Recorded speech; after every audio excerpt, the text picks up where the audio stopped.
right, everyone, and welcome to the 2025 edition of the Sony Pictures Home Media Collection stream that me and Movie&GameLover98 are going to be doing together.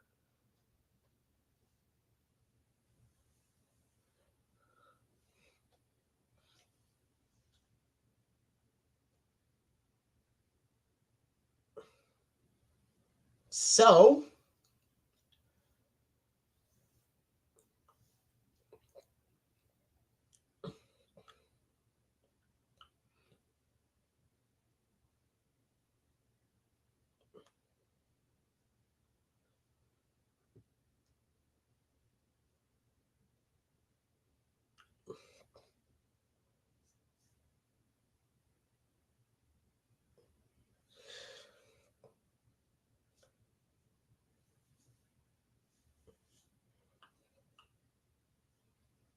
yeah, some of the stuff that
well, look who's here. Hey, Flicka, how are we doing today? Great. Yep. If I'm not mistaken, in the last stream, you told me you got some new Sony Pictures stuff. Well, yeah, we'll show it eventually. But of course, we gotta do ABC orders. So, well, the first thing I have is 51st Dates. Yeah, we will show that first, then. Yep, 51st Dates, an already 21-year-old film. Yeah. One of the Adam Sandler films you should definitely try out. Yeah. I do have an Adam Sandler film called Click, but I will show that later when we get to the letter C. Yep, 51st Dates. I obviously go first because it has the number 50 in it. Yep. Yep, like I said, we know who stars in this movie, so I don't really need to explain. But I definitely recommend 51st Dates. Yep. And yep. Next we go in. I have a Columbia TriStar release that comes before that as well, and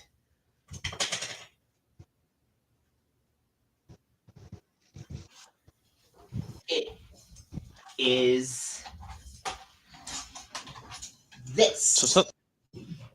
A river runs through it. A river runs through it. I still need to give that a try.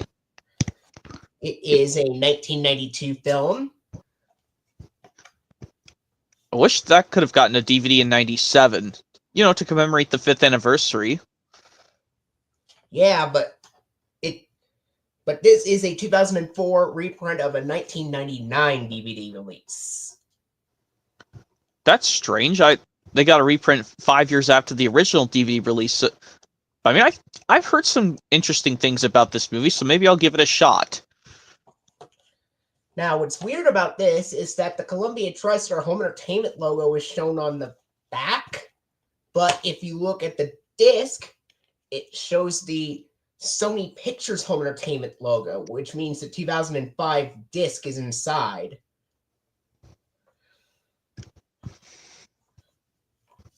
However, I checked this DVD in it. It does have the 1993 Columbia TriStar Home Video logo from the 1999 DVD release intact.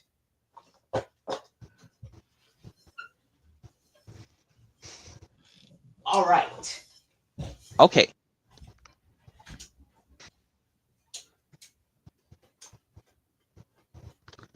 Oh, yeah, if you have something else before Elmo and Grouchland, like that, or Go right to Elmo and Grouchland next. Yep. Yeah, I'm disappointed this didn't get a Blu-ray release last year. Yeah. Now, The Adventures of Elmo and Grouchland. Now, what's interesting about this is that it was released in theaters on October 1st of 1999, and then it quickly came to VHS and DVD on December 21st of 1999. Yep. I know I don't have this in the double feature with Thomas and the Magic Railroad. This is the second Sesame Street feature film to come out. The first was Follow That Bird, but Follow That Bird is a Warner Brothers film. Yeah. Not a Columbia Pictures film, compared to The Adventures of Elmo and Grouchland, which is from Columbia Pictures.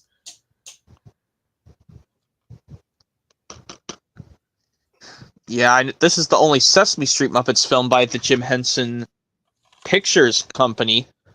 Yeah, it does show the Jim Henson Pictures logo with Kermit after the Columbia Pictures logo was shown. Yeah, I know that. I'm never getting the VHS predecessor because this DVD has the special features. So that's why I'm just sticking with the DVD of this. Fun fact. I actually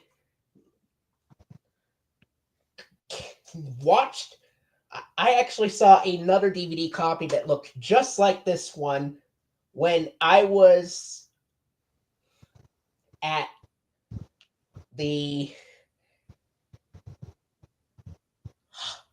hospital getting my my casting appointments. So I was in those casts for like 6 weeks.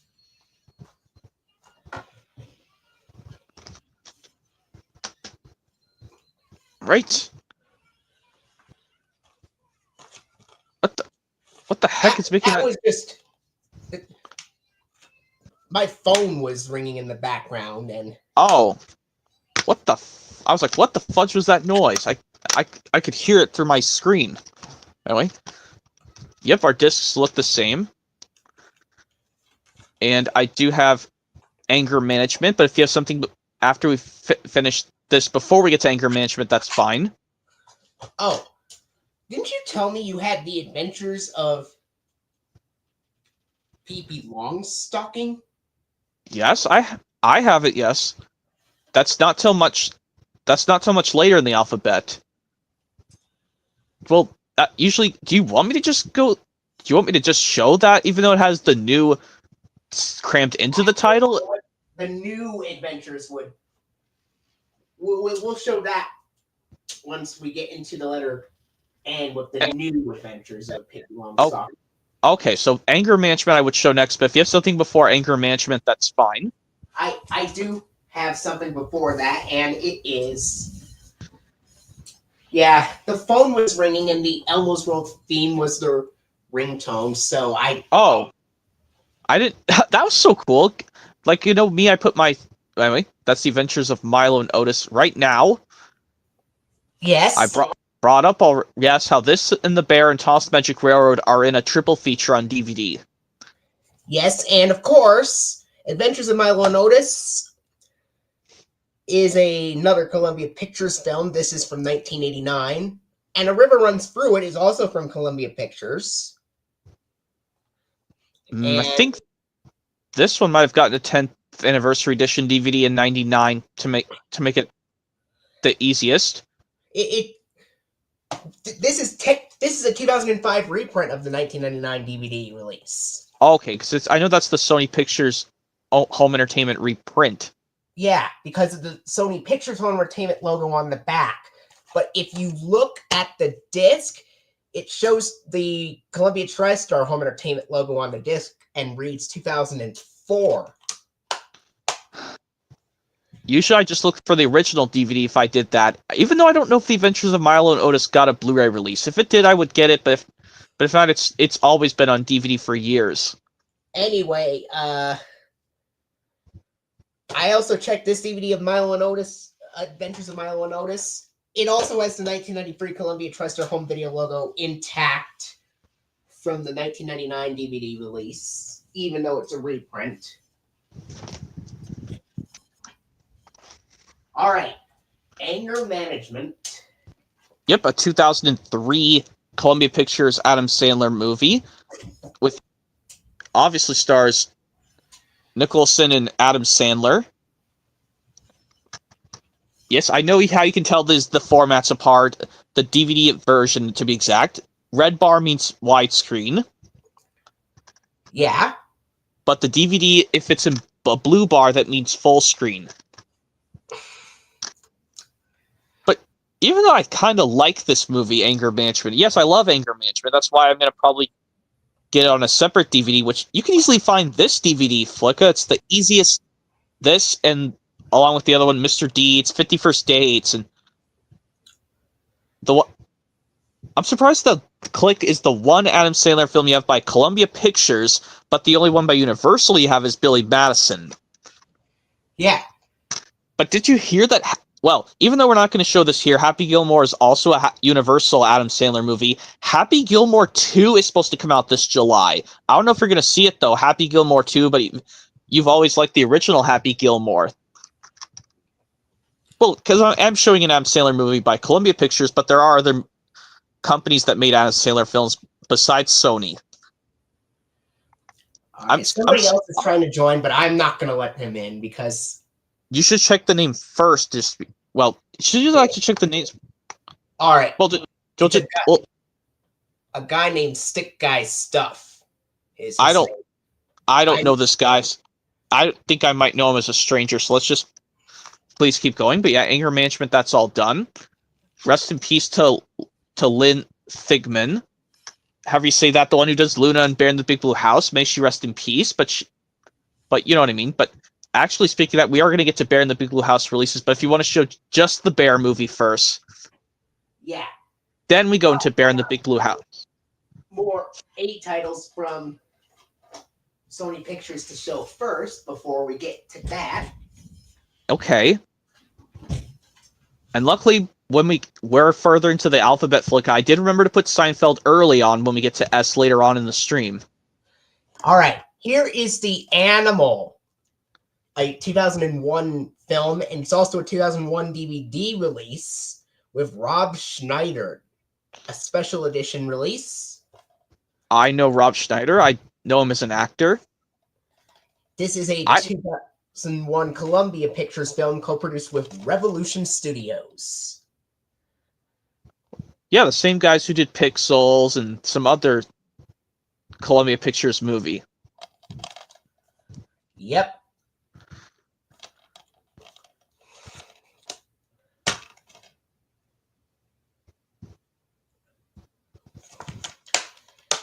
And this is one of the earliest DVDs to have the Columbia TriStar Home Entertainment logo at the beginning. Yep.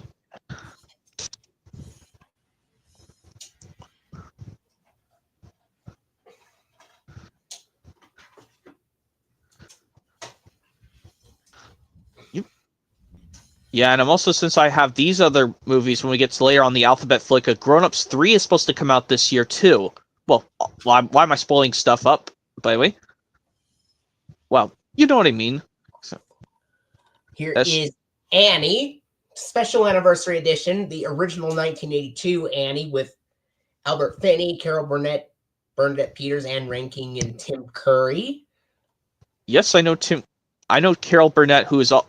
I think she voiced a character of Trumpet of the Swan, which neither of us have Trumpet of the Swan yet, Flicka. Yeah, but I've seen a trailer for it on my VHS of Dragon Tales Keep on Trying that I've watched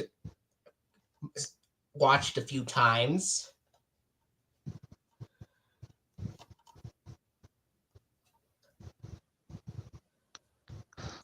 And for some reason, this is a 2004 DVD release, but it says copyright 2003 layout and design, Columbia TriStar Home Entertainment, for some reason.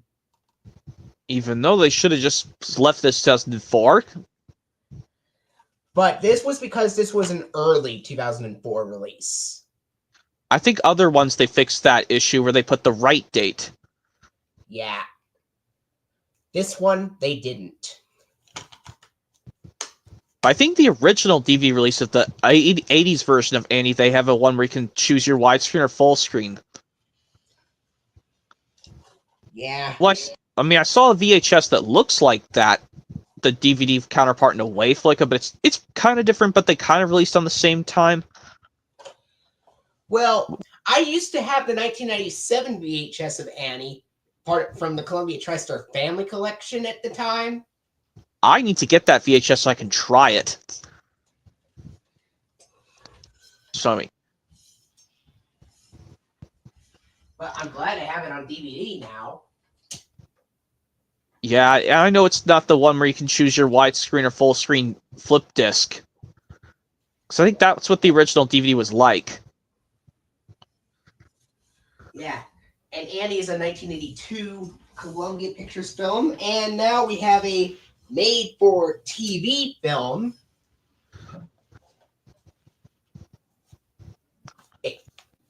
Annie, A Royal Adventure.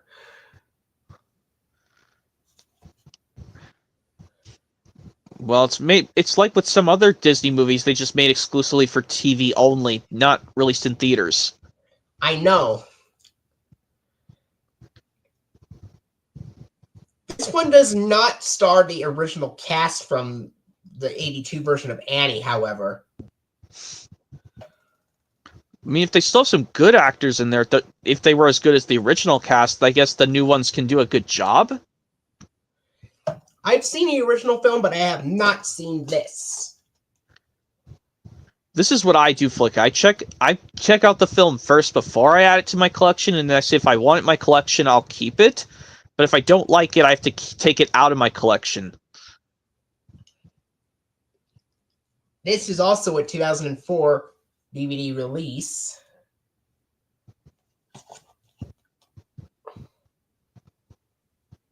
I mean, if it has some good actors that did as good as the cast from the original 82 version, I'll give them credit. And here is the disc. And it has the TriStar television logo at the end in this made-for-TV film. Yep. Yeah, I guess I'll show you some stuff. I guess I'll show you these kind of cool things, Flicka, since I was talking to you about how I loved the Frog and Toad books as a kid. Here, I have a plush of Frog and Toad. Wow. Here's Frog. I wish they came up with a better name for him and Toad. Well, I guess they just call them because they look like the actual creatures in real life. And here's Toad. He has this green kind of jacket. And the last one I have with the letter A in the title is Are We There Yet with Ice Cube, a 2005 DVD release, and a 2004 Columbia Pictures film co-produced with Revolution Studios. I still want to try Are We There Yet? There's also a sequel to it called, I think, Are We Done Yet or something. I'm just going to probably stick with the original Are We There Yet? I'm surprised they named that movie simply after a simple quote, Are We There Yet? Because, a lot of people like to say that quote in real life, Are we there yet? Yeah.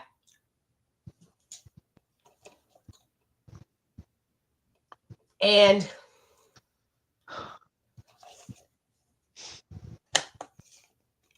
here is the disc for Are We There Yet? It came out on May 24th, 2005 on DVD. Actually, I'll say this now, Flick. Even though you don't like Bob the Builder, that DVD came out the same time as Bob the Builder Getting the Job Done released on VHS and DVD. The DVD of Are We There Yet? That's just something I wanted to bring up, even though I know you don't care for Bob the Builder. No, but... Well, that's a cool fun fact regardless. Yeah, yes, I'll bring up that fact, but anyway. Anyway. All right. Okay. Now we get into... Now I think we're getting into The Bear. Yep, the movie simply called The Bear, which I think that's a TriStar Pictures, or it's also Columbia Pictures, just like with the TriStar Pictures film. And the first TriStar Pictures film showing for this collection. Yep, there's The Bear movie. I need to try this film eventually. And this is the original 1999 DVD release. Well, yeah, it makes sense. Or even though they could just put it in DVD of 97, but I guess Sony didn't want to. Or, well, the film originally came out in 1989. Well, I guess to make it sense for the 10th anniversary in 1999, just like I brought up with the other film. And you said this also came with a double feature with Milo and Otis and The triple feature. Yeah, it's triple feature. Magic Railroad, that, and the Adventures of Milo and Otis. I don't know if... Well, Magic Railroad got a Blu-ray release. I don't know if The Bear got a Blu-ray. I'll have to look this up. If this didn't get a Blu-ray release, that's unfortunately too bad, because I'm...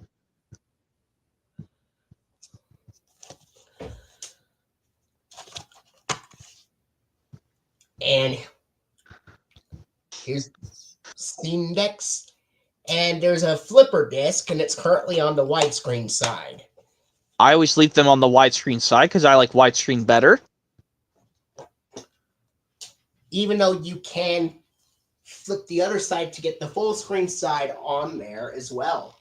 No, I just put it on widescreen side. I leave it on that side, because I like widescreen better. Because I can see the whole... But I'm just... Yeah. I know. Because flipper discs in general can be flipped to either be put on the widescreen or full screen sides, depending on what option suits best. Yep. Okay. Now, I think I could show my Bear in the Big Blue House DVDs. Yes. Go right ahead. Yep, this one released on the same day as Dragon Tales Let's Start a Band, Bear in the Big Blue House Live. Both these released on the same day back in April 1st, 2003. I used to have some Bear in the Big Blue House flashcards, but that was the only thing Bear in the Big Blue House related that I had. I didn't have any DVDs or books of it.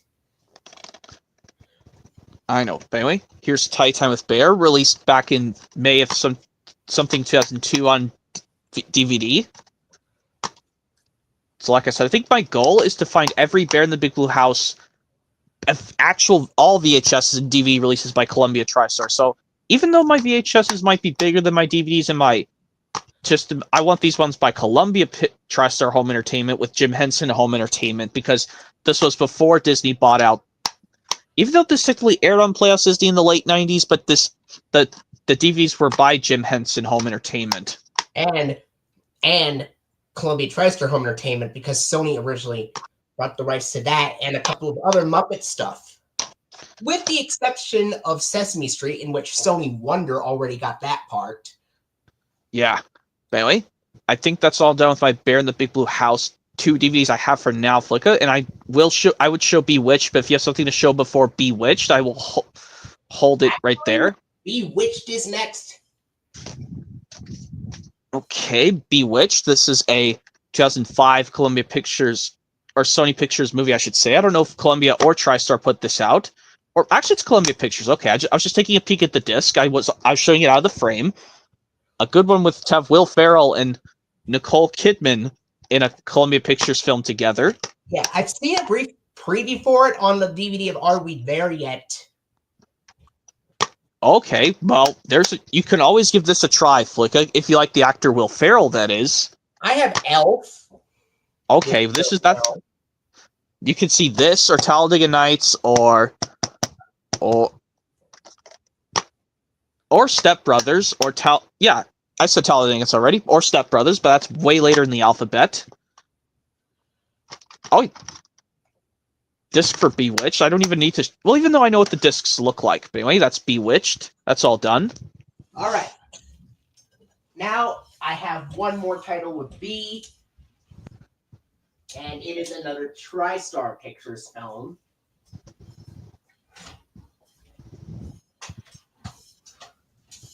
And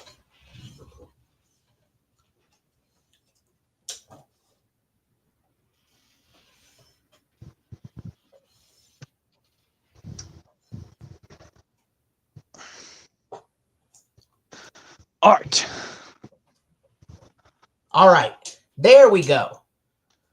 And it is a 2003 DVD release of Bingo. Released on August 26, 2003. Yep, about almost a month after Dragon Tales We Can Work It Out VHS and DVD released.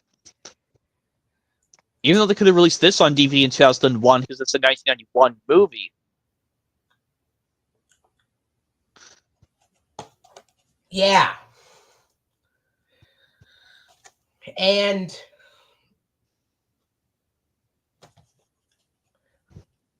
I'm hoping to check this film out. I mean, it likes to call it the film simply called Bingo. I think it's just named after a dog. Yes, because it is a dog film. Yeah. Here, I just have to grab my pile, Flicka, because I couldn't just stand reaching up and grabbing every thing. So from now on, when I'm done with the pile, I'll make sure to grab the next one. So, well, at least I know Click I will be showing eventually in a moment. We'll show it eventually in a moment. But I think we have to show stuff before Click. Actually, that is the next title. Okay, Click is next. Released originally, we know originally released in theaters sometime in 2006, and the DVD and Blu-ray were from late 2006. Yeah, and the DVD version is what I have, and this is the Blu-ray version that you have. Yeah, I like the Blu-ray version, even though the DVD, I like how it comes with a slipcover, even though I will use the Blu-ray to watch the film. But at least they did show Dragon Tales technically on Blu-ray in this movie, yes. The first Dragon Tales clip I know that showed up in this movie first was from Teamwork from Season 2 of Dragon Tales. And then I think the second one, which was really hard to see, looked like it came from the episode The Giant of Nod. Yeah, and there's also there might be been some scenes from Bad Share Day or Goodbye Little Caterpoozle. Actually, the last clip shown on Dragon Tales is when Adam Sandler's character says, "Go watch your cartoons." There's a clip from the season 3 episode Moving On. Oh yeah, that one. Michael was turned into a fat man. He grew so fat, and his wife divorced him, and she fell in love with some other guy. Well, the pictures are in different order. Well, look on your Blu-ray. No, your DVD Flick. One of the pictures is swapped, and these two are placed in the different order. It has Michael's original life, but on my Blu-ray, it's replaced by this guy, who's like the scientist. Anyway. Blu-ray disc for Click. But it only shows brief snippets of Dragon Tales. It doesn't really show the full episodes on there because it's mostly focused about Adam Sandler. Well, the character Michael, played by Adam Sandler. I know the character Michael, played by Adam Sandler. Yeah, and then, of course, like, I know you still... Have you watched... I hope you've seen Click all the way through, hopefully. If not, I promise not to spoil the whole thing, even though you might have almost... Dragon Tales clips from the film. Just not watched it all the way through? Well, yeah, it's always a chance you could watch it all the way through. It's like Adam Sandler's version of the film Stay Tuned with John Ritter, except instead of Roy getting sucked into the screen, it is Michael checking out the new remote and checking out all the features. Yeah, but anyway, you know what I mean, because these two formats of the physical media released on the same day. Yep, there's Michael's hand on the remote for the disc of Click. Yep. And I think next would be the if you have something before Clive Chance Meatballs, we will show that first. I don't have anything that starts before that.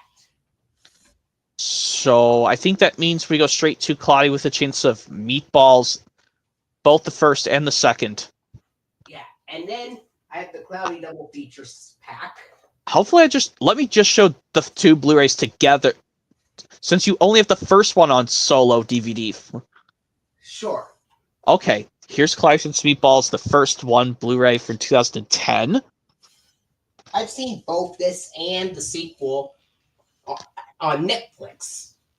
Oh my god, Netflix! Even though I've seen this one in theaters, I did not see the second one in theaters, Clive and Meatballs 2. Well, actually, I gotta show something with Clive and Meatballs, the first one, since the DVD will be exactly the same, but this is the Blu-ray. Let me just get that in the frame. There's the Blu-ray, which has Sam Sparks and Flint Lockwood going up to the Jell-O.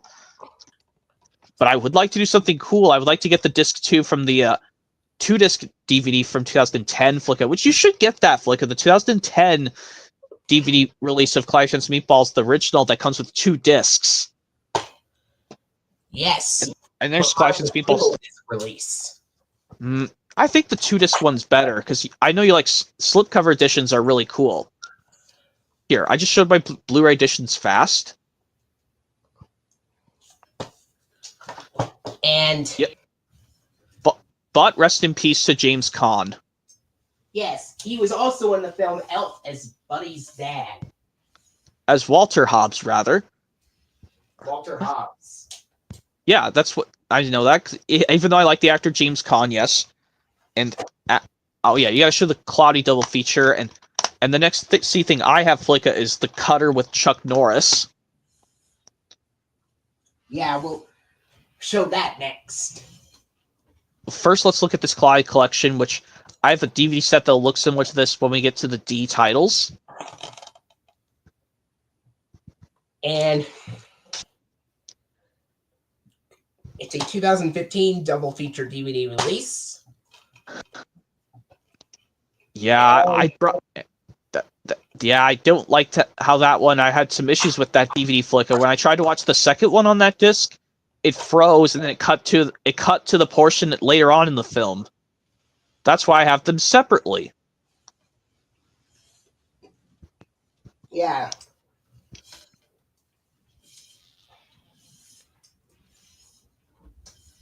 All right.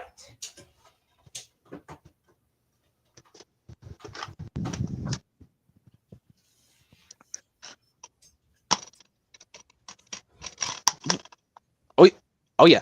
Now here's, if this is next, the Cutter's next. With Chuck Norris, Joanna Pokulsa, how do you say that? And Daniel Bernhard. Surprised this is the one Chuck Norris film I have. I don't know if there's any other good Chuck Norris films I've seen before this one. I have to give the others a try. But I do know maybe Chuck Norris is in the Expendables films. Even though those are Lionsgate films, Flicka, the Expendables movies, Chuck Norris might be in them too. Yeah. I think he is, boy. Here's the disc for Cutter the movie. It's just simple plaid, even though it's blended in images, but anyway. That's the Cutter all done. And now I have something D to show you, Flicka, unless you want to show something else first before the Daddy double feature on DVD. I do have a double feature that has Elmo and Grouchland and Magic Railroad, but should have shown that earlier when we did Elmo and Grouchland earlier. We should have shown that first. Well, that's okay. We could We could show that right after we show off Thomas and the Magic Railroad as well. Okay, well, anyway, here's the double feature if you don't have anything else before this. No. Well, until we get... Okay, then after this, we go to Dragon Tales. But anyway, I showed this before. Let me just show this. I'm probably just going to get a turning tray so I can get the individual DVDs of these Daddy Day Care and Camp movies separately on DVD. Because I don't like how it's crammed on one disc like that. Even though it's cool to have these together on one pack, that's cool. Anyway, there's the disc. Well, let me show you it. But anyway, okay, now it's time to go on to Dragon Tales.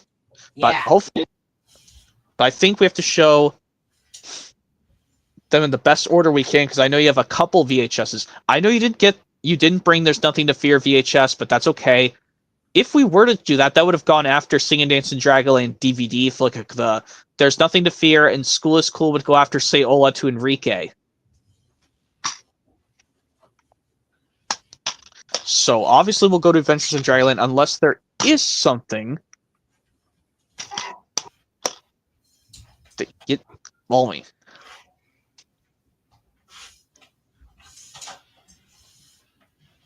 Oh, what? Here's the Adventures in Dragonland DVD first. Flick unless. Okay. Yeah. This is one of the 6 releases to have every episode be from season 1, and this is the only one that has all season 1 episodes. It also has the Children's Television Workshop semicircle logo intact. Yep. And yeah, I know this has the episodes. We all know them, so I'm not going to list them off here. But I think I brought this up before when we talked about baby troubles a lot, Flicka. Which one do I think was more painful when I was a baby? Broke my collarbone or hit myself on the coffee table with... I didn't know which one I felt more painful for me when I was a kid. Either banging my head on the coffee table or breaking my collarbone when I was a baby.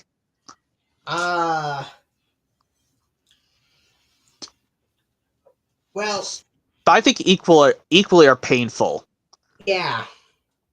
And I don't know which one you had besides you had trouble breathing when you were a baby. What was the other thing you had other than having trouble breathing?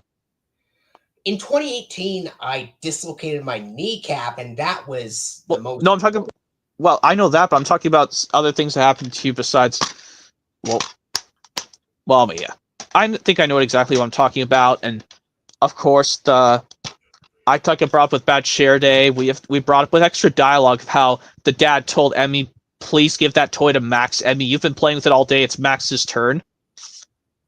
Yeah. And I could be Emmy's. "No, Max, I'm playing with it."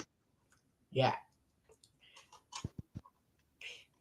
Well, I know it basically goes. I could be Emmy and the mom, and you be Max and the pretend. Well, I don't know if we could do it right now, of course, but I will do this really quickly. Let me try. No, Max, I'm playing with it. Mom, Emmy isn't sharing the keyboard. Well, try to find something else till it's your turn, Max. Emmy, you've been playing with it all day. It is time you give it to Max. Or this portion when Cassie yells out, "I need my crayon!" You don't have to shout. I know. Anyway, okay, that's enough of Adventures in Dragonland. Well, you gotta show it off because both our copies are the exact same, but I don't think yours has a paper insert. Nope. Here's no paper insert at all. Mine's got the thing. Oh, all right. Let's see if we have something before Believe in Yourself. Let's see. The Keep on Trying would go after the... Keep on Trying will go right after It's Cool to Be Me. Okay. If you didn't bring There's Nothing to Fear or School is Cool, that's fine. I do have them, but they're buried in a way that I can't reach them. Oh dear. This is why I'm going to get them on VHS eventually. Because luckily, those ones, they have good episodes, and they have all Cassie that's good. I think. All right. Okay, I think there's something. If it's Belief in Yourself next, then I will get it out now. One of my favorite DVDs of all time of Dragon Tales. Released on the 27th of July of 2004. Yes, I said that the same day as Wiggles Woohoo Wiggly Gremlins, but this was a week after the Thomas home media product Thomas the Jet Engine released on VHS and DVD, which I know both of us don't have Thomas the Jet Engine on VHS, Flicka. Both of us have the DVD version. Yeah. And as for Adventures in Dragonland, that came out on the 1st of August, 2000. Yep. Yep. There's the disc for yours, but I know there's a 2009 reprint of Believe in Yourself, which does have Emmy, Max, and Cassie with a 3D artwork from Head Over Heels, but that one has the squished up poster art. Which I like that version the better. I like the original disc the best. Yeah, aka the one that's got the squished up poster art. Yeah. Okay. And I have to say, oh boy, this DVD's next. Oh bother is what I would say about this. Oh bother, this DVD, Don't Give Up, released on the 2nd of January 2002 on DVD, along with the 3 VHS releases. You know what would make this better? Is if they put Ord's Unhappy Birthday as the last episode here and replace Bully for You with Ord's Unhappy Birthday. Yeah. And I brought this up already, Flicka. I think most of these Tom's episodes are as bad as Bully for You, the middle engine of season 6, or I don't hitter one. That will be yes. on Fun Makes Playing Fun.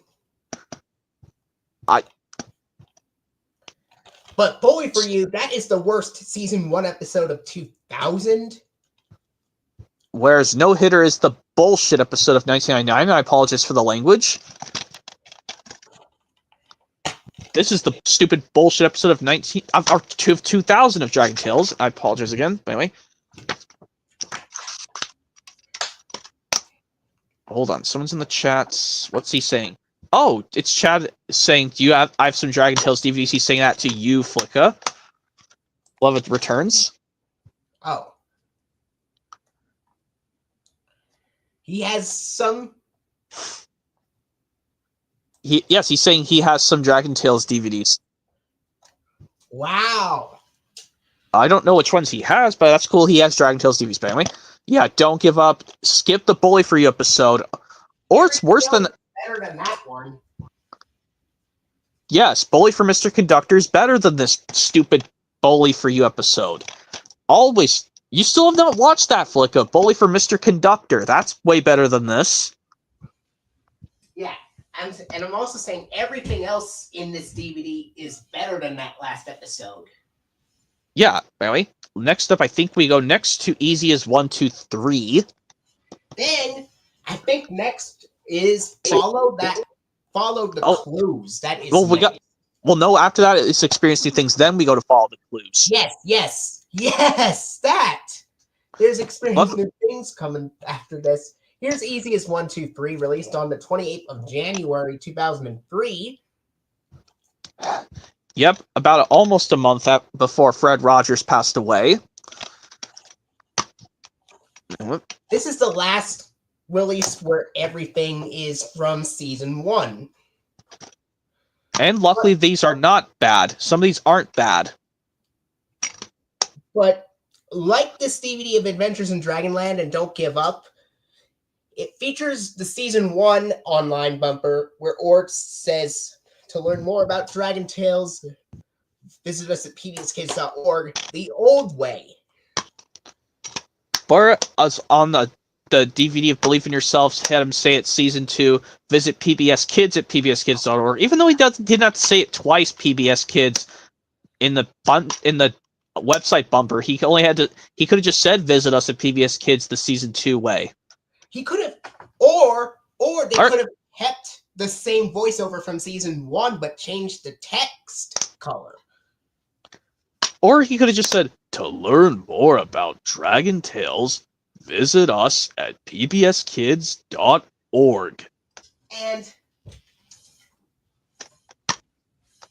But a couple of other DVDs that have all season 1 episodes, like It's Cool to Be Me and Yes We Can, they all, and Let's Share, Let's Play, they all have or say it the new way with season 2 online bumper.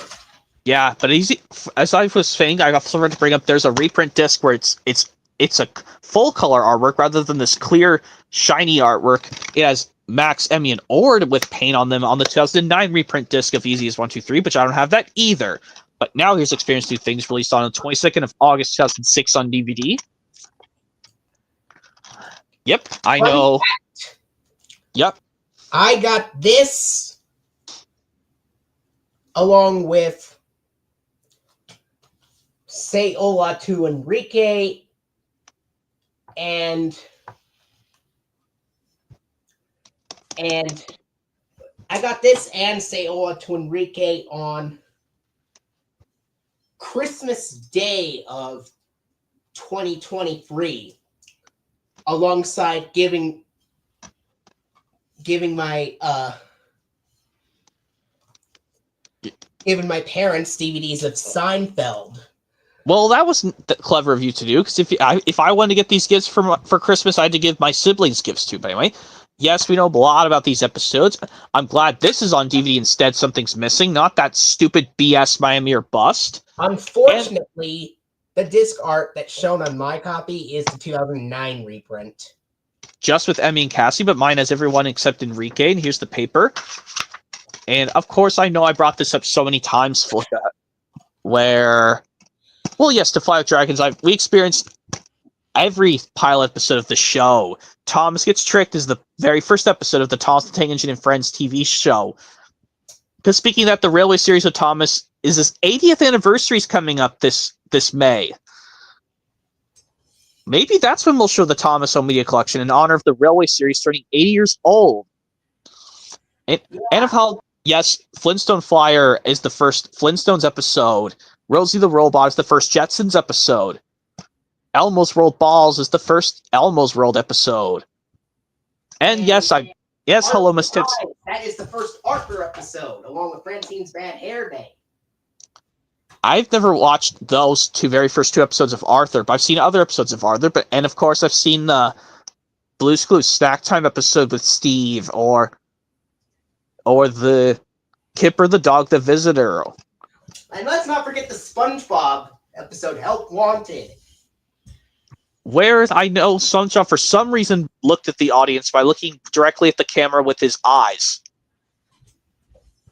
And of course, yes, I talked up so much how Low Miss Tips reminds me of the scenes of Tom's Magic Railroad, where Mr. Conductor is substituting for Sir Topham Hatt in the Magic Railroad movie of Thomas, because I've watched Magic Railroad so much, Flicka.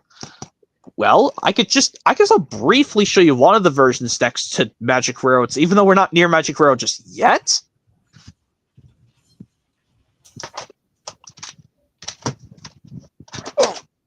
Well, this one, the DVD of Magic Railroad now.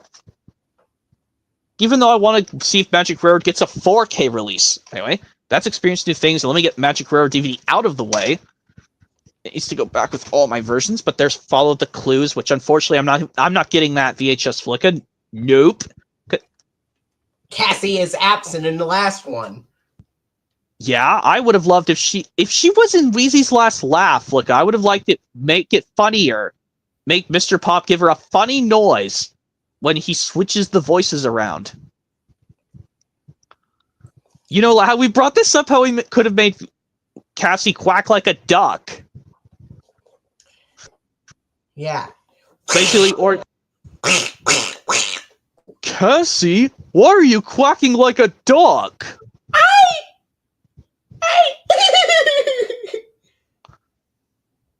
Oh, don't cry, Cassie. We'll stop Mr. Pop. He didn't steal just Wheezy's laugh. He stole yours as well.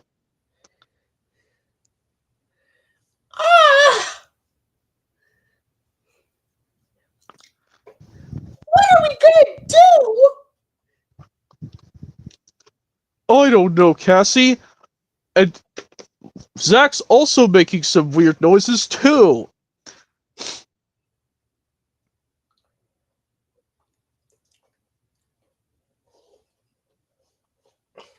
Whoa. Wally, that's enough of the episode. But I do like how, some reason, Emmy doesn't know that much Spanish, but she counts the chili peppers in Spanish, Flicka, in Follow the Dots. I'll say that. I want to bring up something about the Follow the Dots episode where they have to find the thing when they were playing with the Whistler that was Ord's dad's. I like how Emmy counted the chili peppers in Spanish. Well, he goes, it's a Mexican food. Mexican people speak Spanish. Anyway, that's the tape of Follow the Clues. Yeah, week of 2001, even though this is a 2000 VHS. Won't.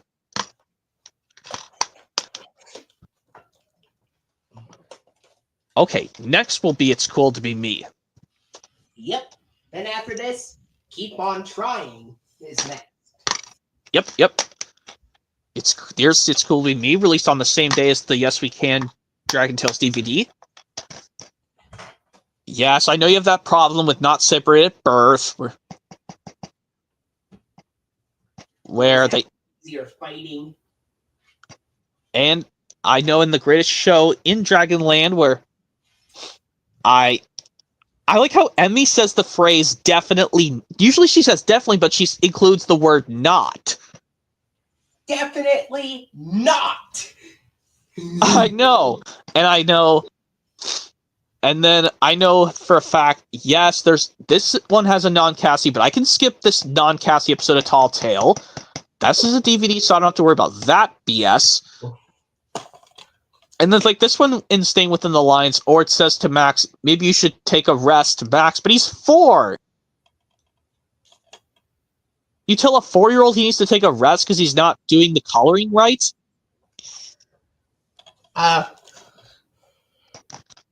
He's like, well, you better give me my hair back, and I mean now. That's one line from it. Or I know this one scene where Emmy told Cassie not to shrink now. Even like I see Cassie shrinking, I do every. Like I know I haven't done this before, Flicka, but usually I don't do video game impressions in your streams. Not usually, but every time I see Cassie shrink down to size, and she's small, and Cassie tells her not to shrink now. Cassie, I have to do the tiny voices. Maybe I could possibly. Like, this is how the characters would sound normally when... I don't know if I can do this right now.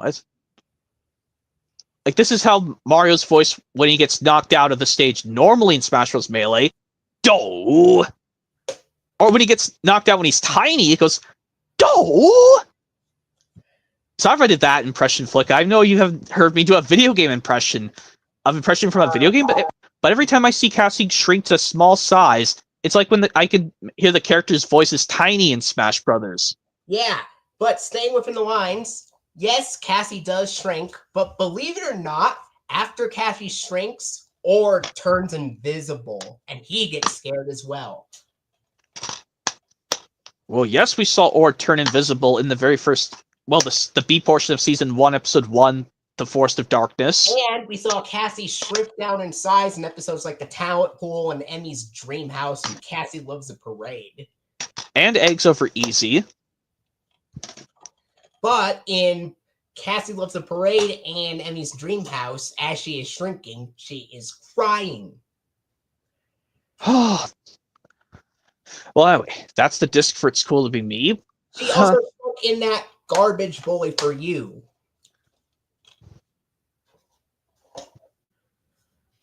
Yeah, I thought when we were showing the Don't Give Up DVD, how Cassie acted like a stupid crybaby and shrunk in Bully for You. I should have done that earlier. Mario's the way the characters' voices sound in Smash Brothers when they get knocked out when they're tiny or normal size.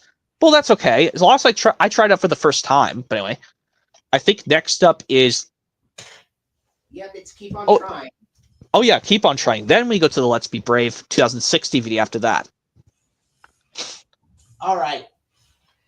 This is Keep On Trying, released on the 6th of March, 2001. Yes, I brought that up after Lady and the Tramp 2 Scamps Adventure, released straight to VHS and DVD. And all of the episodes on here are great here. I for sure like not a single dragon is absent for any of those episodes here. No, I loved in Dragon Drop. I loved the most on this tape because I like how Orta saw something yummy, but then he choked on their ball. They were practicing to catch with, and he's like, or like this portion when Cassie's about to make her most loveliest, sweetest basket ever, or when Zach panics at the very, very beginning because he and Wheezy don't know how to catch. Just like how they don't know how to jump rope in the last episode, Rope Trick. Which Zach also panics about that. 2 of the centered episodes had to focus on Zach and Wheezy trying on something, but the second one focused on Max instead. Yeah, I brought this up. How yes, I'm not good at tying my shoes. Like the shoes I have, which I'm not going to show you. Luckily, they don't require knots tying, because I can't stand tying my shoes sometimes. I'm horrible. I'm still horrible at it to this day, tying my shoes. Even though I like how in Mr. Rogers' Neighborhood, which I'm not going to show here, flick of it. I'm surprised Mr. Rogers himself knows how to still tie his shoes to this day, because when he does the opening song, "Won't You Be My Neighbor," when he sings, It's a beautiful day in this neighborhood. And by the way, that's the tape for Keep On Trying. I will hunt this VHS down eventually. And it's printed on the 13th week of 2001. Means it was printed in April of 2001, even though it was released in March of that year. But the weird thing about this is that although this is a 2001 VHS, it still contains the Children's Television Workshop semicircle logo at the very end of the tape. Yeah, and I think you brought up one of the... Children's Television Workshop already became Sesame Workshop a year prior. That is so bizarre. Yeah, and I think you brought up this, how one of your releases that the Columbia, this logo is missing. Yes, that tape, Keep On Trying, goes to the Children's Television Workshop logo, and then it goes right to the Kellogg Rice Krispies and Frosted Flakes ads with no Columbia TriStar Television logo following the CTW logo on this tape. Yeah, but this one has the Thomas Magic Railroad on VHS and DVD trailer at the beginning, along with "Let's Play Together." Yeah, I know that because there was no need for me to get "Let's Play Together" on VHS because 2 of the 3 episodes are already on "Let's Share, Let's Play," which I already have on DVD. So I got "Keep On Trying" instead. Yeah. But anyway.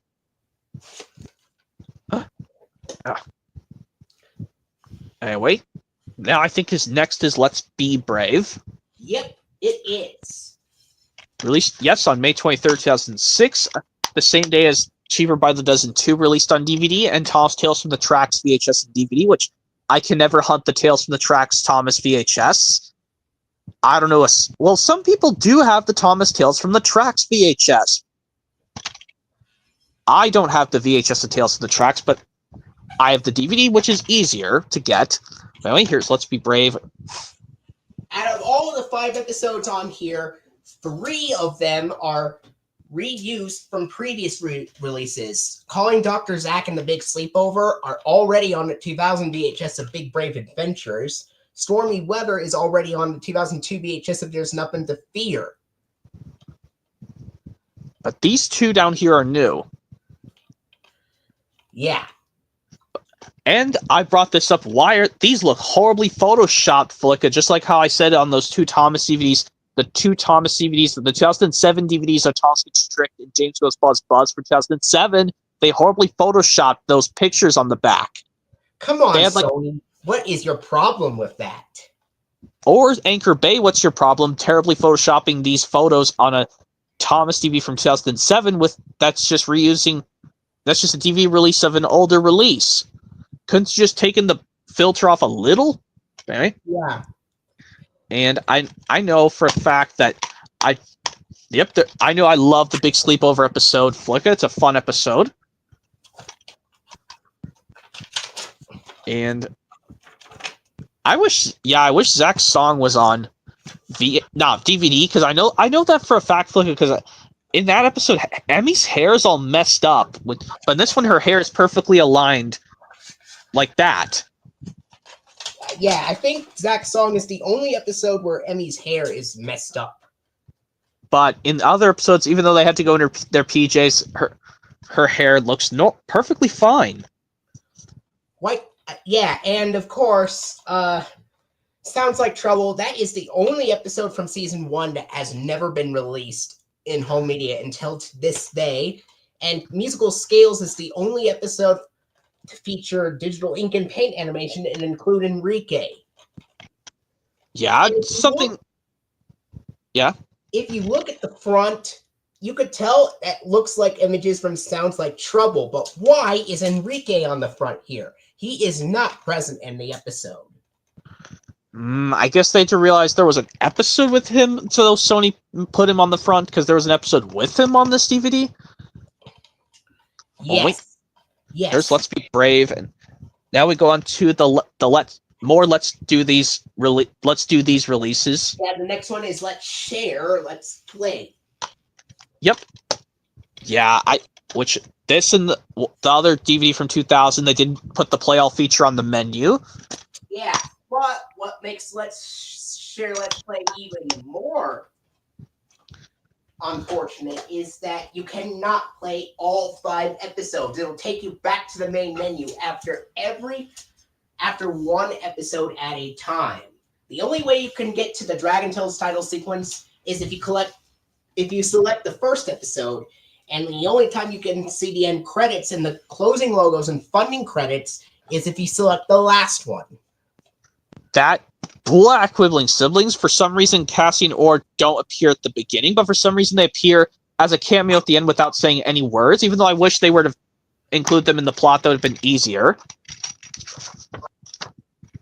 Because, well, come on, they still didn't do this with the in Mungus's debut. You didn't put Ord and Cassie, and the Jugglebug one, you didn't make them appear as part of the plan. And then the last portion of the episode that you made them appear without saying any dialogue, make a cameo. And my disc has a plain-looking disc art. Mine was shiny, and mine has the paper insert. And mine doesn't. Yeah, you could find a copy with a piece of paper, Flicka, but you just have to ask the store clerk nicely if you could put it into a DVD you don't have. But anyway, let's go on to Let's Start a Band. The last Let's Do This release. Not to be confused. Follow-up releases, which are the We Can ones that'll come right after Sing and Dance and Dragonland. Yeah, well, after this will be our Amazing Pets after this. Let's Start a Band released on the same day as Bear in the Big Blue House live on VHS and DVD. But I'm probably going to get this on VHS twice and another DVD copy flick because it's a sing-along release. Everyone knows that. And this was released on the 1st of April 2003 alongside Bear in the Big Blue House live. Yes, I just said that on the very same day. These both released on 6 days before season 34 of Sesame Street aired on PBS Kids. And 2 months and a couple of weeks before Gregory Peck passed away. Because I know he passed away in June 2003. Gregory Peck, the one who played the dad in To Kill a Mockingbird. And surprised the way that Gregory Peck passed away in 2003, he passed away in his sleep. Just like how the Reverend W. Audrey passed away in his home during his sleep in his home in 1997. They were very old. I guess that's the reason why. I mean, I understand that Gregory Peck was a sort of young man when To Kill a Mockingbird came out. But Nina Elias Bamberger, that's another story. passed at age 48 due to ovarian cancer. And James Coburn, the one who voiced Mr. Waternoose, the villain of Monsters, Inc., also passed away in November 2002, but he was a different age. Yeah, and he had a heart attack. I'm trying to remember what the age was that James Coburn passed away in November 2002 at a heart attack. What age he passed away at a heart attack in November 2002. And I think his 60-something, 70-something age, because he wasn't 80 years old when he passed away. No, not for James Coburn. He would have to... Okay, 74. So that was above his thing in November 2002. He passed away of a heart attack. But the good thing is I still have Monsters, Inc. to tribute him by, to tribute James Coburn by, the one who played Mr. Waternoose, the villain in Monsters, Inc. It was rumored that he was the one that announced the Dragon Tales funding credits for Season 1. I'm surprised he did that. But although I can't be certain it was him. It might have been a different person. But anyway, that's the disc, and mine, I just showed the paper already. Okay, let me just quickly get my next pile down, Flicka, because I've got so many piles of Sony Pictures movies. Hold on just a sec.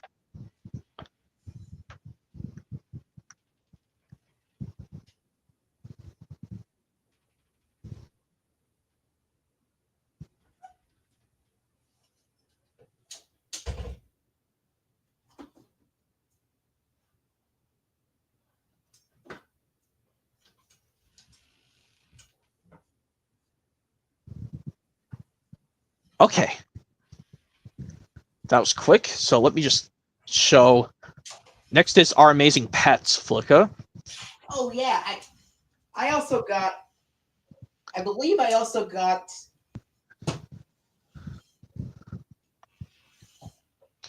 That one as well. On the same day as those. Anyway, here's the Amazing Pets DVD. This is the only Dragon Tales release that has completely different cover art compared to the 2000 to 2003 and 2004 to 2006 releases. Yeah. And yes, why is that Green Thumbs episode on here? Please take that off. So that is not a pet episode, Sony. The Green Thumbs is not a pet episode. For God's sake. Copycat, My Way or Snow Way, or even a sticky situation could have worked. But no, you had to pick Green Thumbs on here for your last release. But at least the other four have to deal with animals. At least this one, it's a dog, frog, baby bird, and caterpoozle. Which is a play on the word caterpillar. And I know, I tried not to cry over the part in Goodbye Little Caterpoozle when they have the funeral for Poozy. And it's kind of like how I had to understand it's okay for me to be upset because one of my family members passed away. Someone in my family passed away. Flick, I had to let my sadness out. All right, and this is also the only Dragon Tales release that has the Sony Wonder logo on the back as well. Some Sesame Street DVDs might do that too.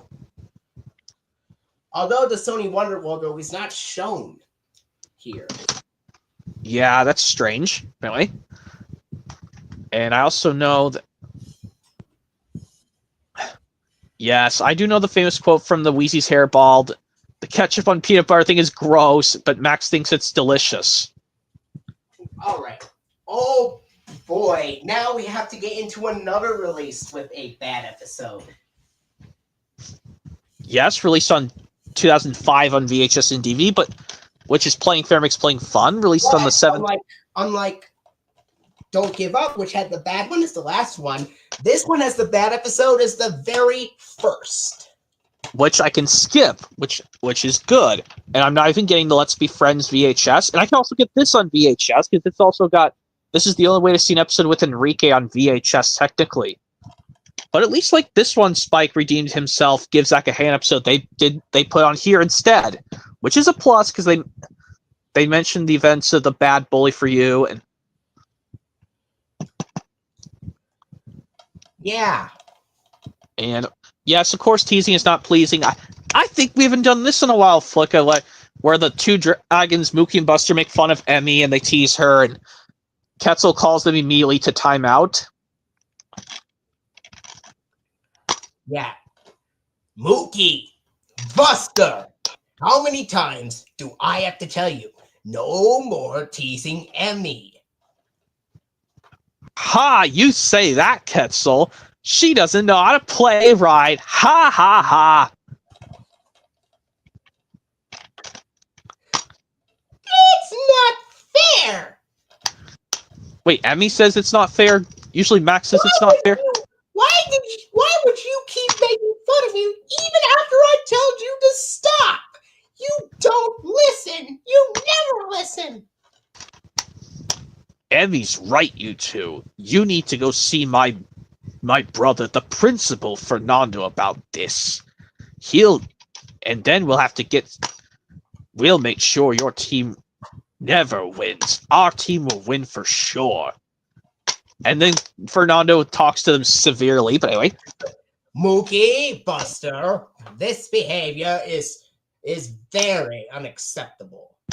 It is very unacceptable to us and the rest of the students in the school in the sky. My brother, Quetzal, has told you guys all off for so much to not tease Emmy. But no, you didn't listen, and you have to accept the consequences.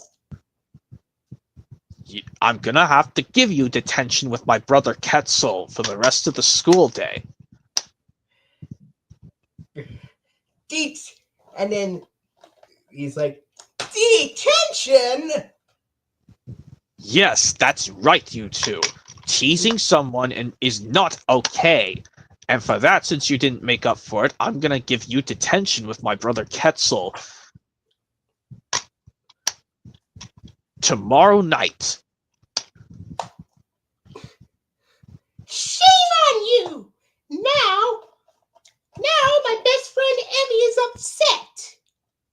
Or it's my sister. Oh, whatever. Anyway. That was Cassie. Oh, Cassie. I thought you did Max, but Emmy's Max's sister. Anyway. Well, Plain Fair Explain Fun. I know you don't want to get this on VHS for reasons, look, even though it's the only way to see a recap episode on VHS.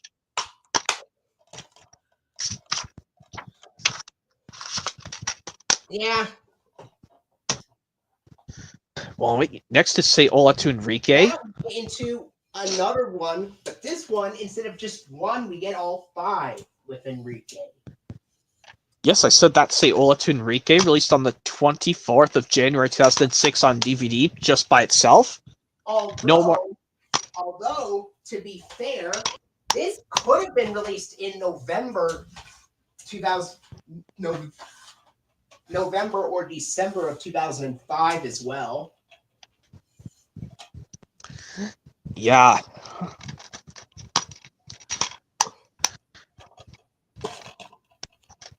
Yeah, I also know the part in All Together Now, Flicka, when Max is so ticked off that Emmy won't ride with him on the roller coaster. When he waves his arms in the air saying it's not fair, his shirt comes loose.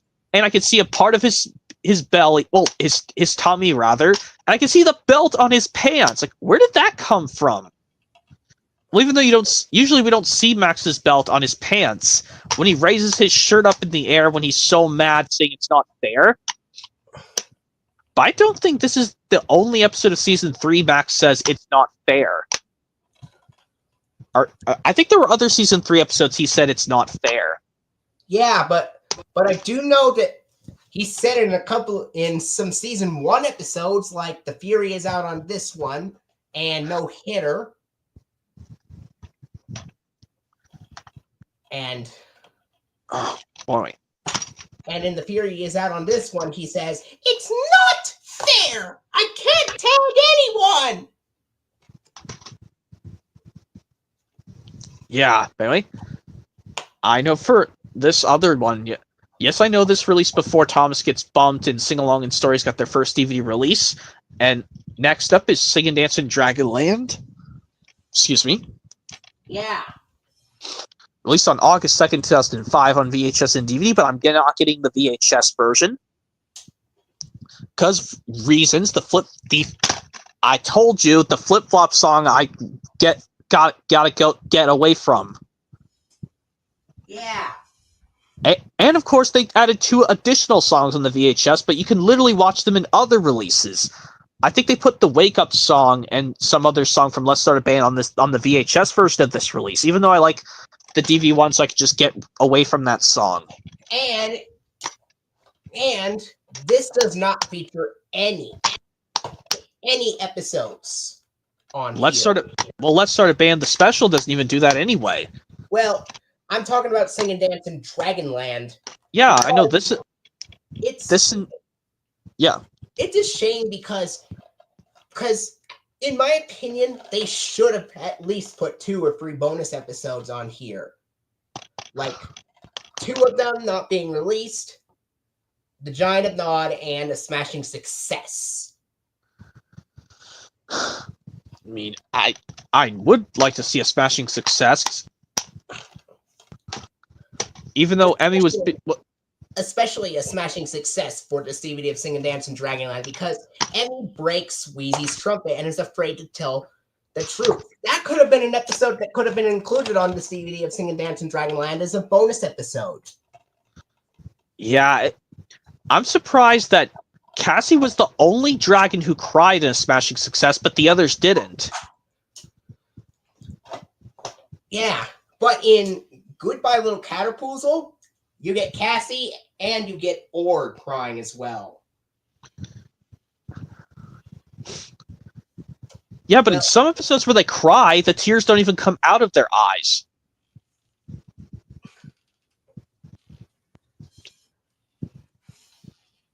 But I'm not... I think, yes, in the stupid bullshit Bully for You episode, when Cassie's crying, I don't... There's no... Maybe there's some tears coming out of her eyes, I don't know. There are tears coming out in that one. There are tears coming out of Cassie's eyes in Bully for You? Yes. And there are tears coming out of Ord's in No Hitter. Yeah, and some reason in Emmy's in the stupid No Hitter. Max gets tears in his eyes in Snow Dragons and One Big Wish. That's only 2. By the way, let's go on to one of the We Can Do This releases, Flicka, because I was just explaining something, but... Solve it together. Yep, released originally back on December 2nd, 2003 on VHS and DVD, and actually was released 20 or so days before the rare Thomas VHS sampler came out. The Thomas's Train Yard Adventures Flicka, which you don't have that VHS sampler of Thomas's Train Yard Adventures. It's rare. Good luck finding it. And of course... Yep, I know in the shape of... I looked on the Dragon Tales wiki, Flicka. It says for some reason, Finn makes a cameo in The Shape of Things to Come, even though he did in the Cassie song, but they didn't mention his name. But even though he was just in the supportive role, because they needed to find something to take to the square cutout of Crystal Cave. And this is the very last release to have the Columbia TriStar television logo at the end. Yep. Yeah, because starting with the 2004 one, they go to the Sony Pictures one, by the way. Yeah, well, I don't know why they're showing Stuart Little 2 on this paper, even though Stuart Little 2 has been out on DVD for about a year since when this DVD came out.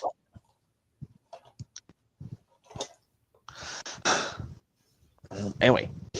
Yes, even though Finn made a cameo in the Cassie song, I don't know why it says on the wiki he's a cameo in The Shape of Things to Come. Look, even though he has a little supportive role, I guess that technically counts. All right. The other one is We Can Work It Out. We can work it out. 29th of July of 2003. Yep. Does feature Finn right there on the spine. Hello, Finn. You're such a cutie. And this is the first release to feature all episodes from Season 2 with bright digital ink and paint animation that replaced the cell animation. Yeah, even though Disney still did cell animation, they still did 2D animation in their Disney films in the 2000s. But I guess it's almost similar. The digital ink and paint animation of Dragon Tales looks similar to Disney films with 2D animation in a way. That's what I think of them. I don't know how they could animate Dragon Tales in 3D. I don't think they could do that. I don't think they can use 3D CGI animation for Dragon Tales, honestly. If that happened, maybe season 5 could have been the first with that technology. I guess so. I mean, computer animation was still being used since the 90s.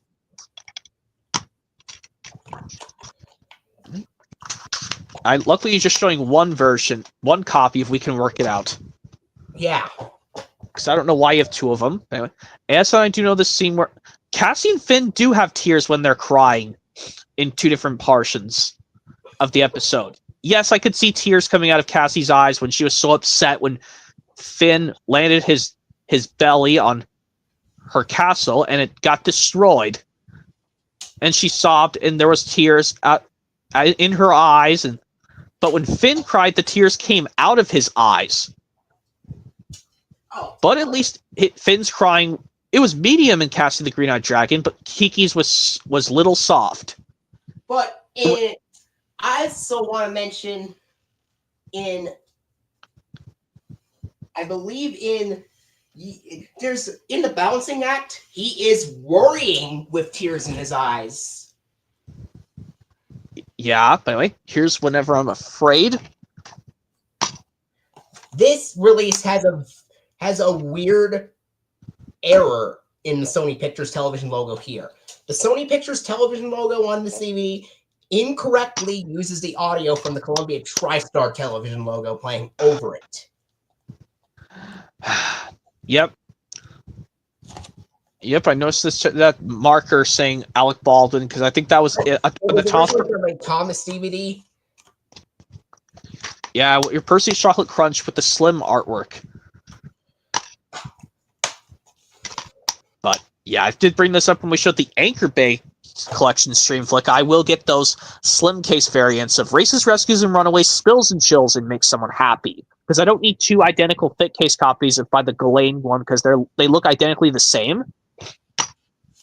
It's just the packaging I want differently. Anyway, right. Even though they're technically Anchor. Oh yeah, Whenever I'm Afraid is done. I don't know why this. The last DVD release of Dragon Tales, but not the last home media release I have, but the last one I have on DVD. Is Yes We Can Dragon Tales DVD. Yeah, but this one is just like we showed Playing Fair is Playing Fun, where yes, the bad episode is the first. This non-Ord and Cassie episode is first, but I can skip it.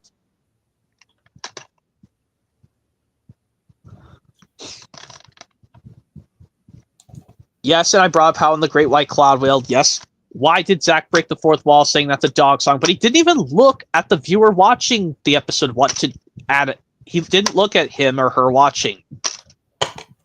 He was just explaining it out to Wheezy. Yeah, and disc over here is like the boy dragon counterpart of the disc for It's Cool to Be Me, where instead of Cassie and Emmy on the disc, it's Ord and Max. Yes, a boy and a boy on there, where it was a girl and girl on It's Cool to Be Me. Because even though I could say this, like which ones are boys, which ones are more girl, but even though I don't mind having either, I like having both genders as friends, Flicka, both female and male. Yeah, and what's weird about this is that Zach and Wheezy are conjoined, but Zach is the male dragon on the left side, and Wheezy's the female on the right. Yeah. Okay. Oh yeah, we gotta show the last Dragon Tales home media release because it's a VHS. Yes. And it's the one of the last. The letter Y, but this came out on the 1st of August 2000 alongside Adventures in Dragonland, and that is You Can Do It. I want to hunt this VHS down so badly. I mean, I could find it. Because at least there are 2 episodes that are exclusive to VHS only. Well, that's an opposite of Let's Play Together, where 1 is new, but 2 can be watched on DVD already. But this one is a complete opposite. 1 we can watch on DVD already, but 2 are new. That's why I get those with the least amount of episodes repeated on DVD. The least amount. So it's basically up to like just 1 episode on the VHS tapes. Yeah. Basically up to 1 reused episode and 2 new ones. Okay, but unlike Keep on Trying, all 3 were exclusive to VHS. Maybe you could try getting the Do the Right Thing VHS, like, because that's another instance. All those 3 are technically new. And the similar, well, School is Cool, which you couldn't find yet. Do the Right Thing does the same thing. Just 1 repeated episode, 2 are new. Which was Much Ado About Nodlings, and that episode you didn't like because of the giant screaming horribly at the dragons and children. Yeah, even though he needs to learn to watch his yelling, otherwise he'll get a sore throat. But that's because a different actor voiced the Giant of Nod here. But at least in Just for Laughs, he calmed his voice down. He was in a serious tone. And the print date for this is the 45th week of 2000.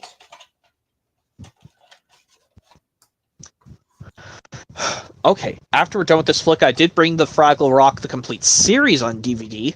Because even though it's a Sony Pictures one, but Hit Entertainment originally put out the complete series seasons individually on DVD by Hit Entertainment. But it's a Jim Henson. Yeah. But if we have something that's before Fraggle Rock, I'll keep this out of the way. We don't have any E titles, so because the next one I have starts with G.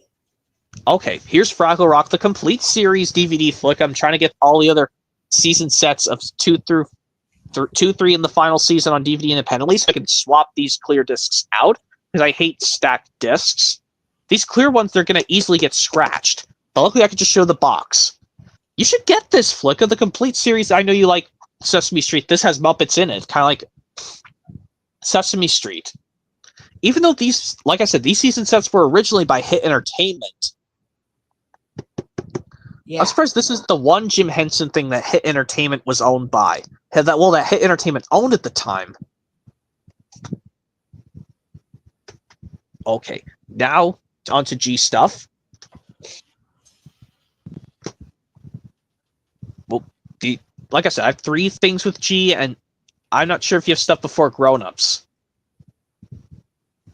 The only G title I have is Ghostbusters. Okay, Ghostbusters, we'll show that first. I still have not watched any of those Ghostbusters movies yet. I've seen the first one. The second one I'm going to probably stay away from, because every time I see a movie with a cover with a baby on the cover, I was like saying, uh-oh, this is going to have a baby in it. It's going to give me problems with the movie. I'm going to stay away from it. Because I was examining the DVD of Ghostbusters 2. Well, because you're showing off Ghostbusters, the first one, actually. Yeah, and this is a 1999 DVD of Ghostbusters. I'm surprised those were by Sony, but I think the other companies did the other Ghostbusters films. Or if not, Sony did all... Sony did the other Ghostbusters films as well. I thought Warner Brothers were going to do the other ones, like Afterlife, or the newest Ghostbusters Afterlife movie, which I haven't seen yet. Okay, like I said, I was examining Ghostbusters 2 on DVD Flicka. I noticed there was a baby on the cover, so that's why I'm going to stay away from it. Even though I can get the box set of this and the second one on DVD technically. Anyway. Here is the disc, and it's currently on the widescreen side. Well, it's got some artwork of some logos on the side. It's got the Ghostbusters logo art. Plastered all over.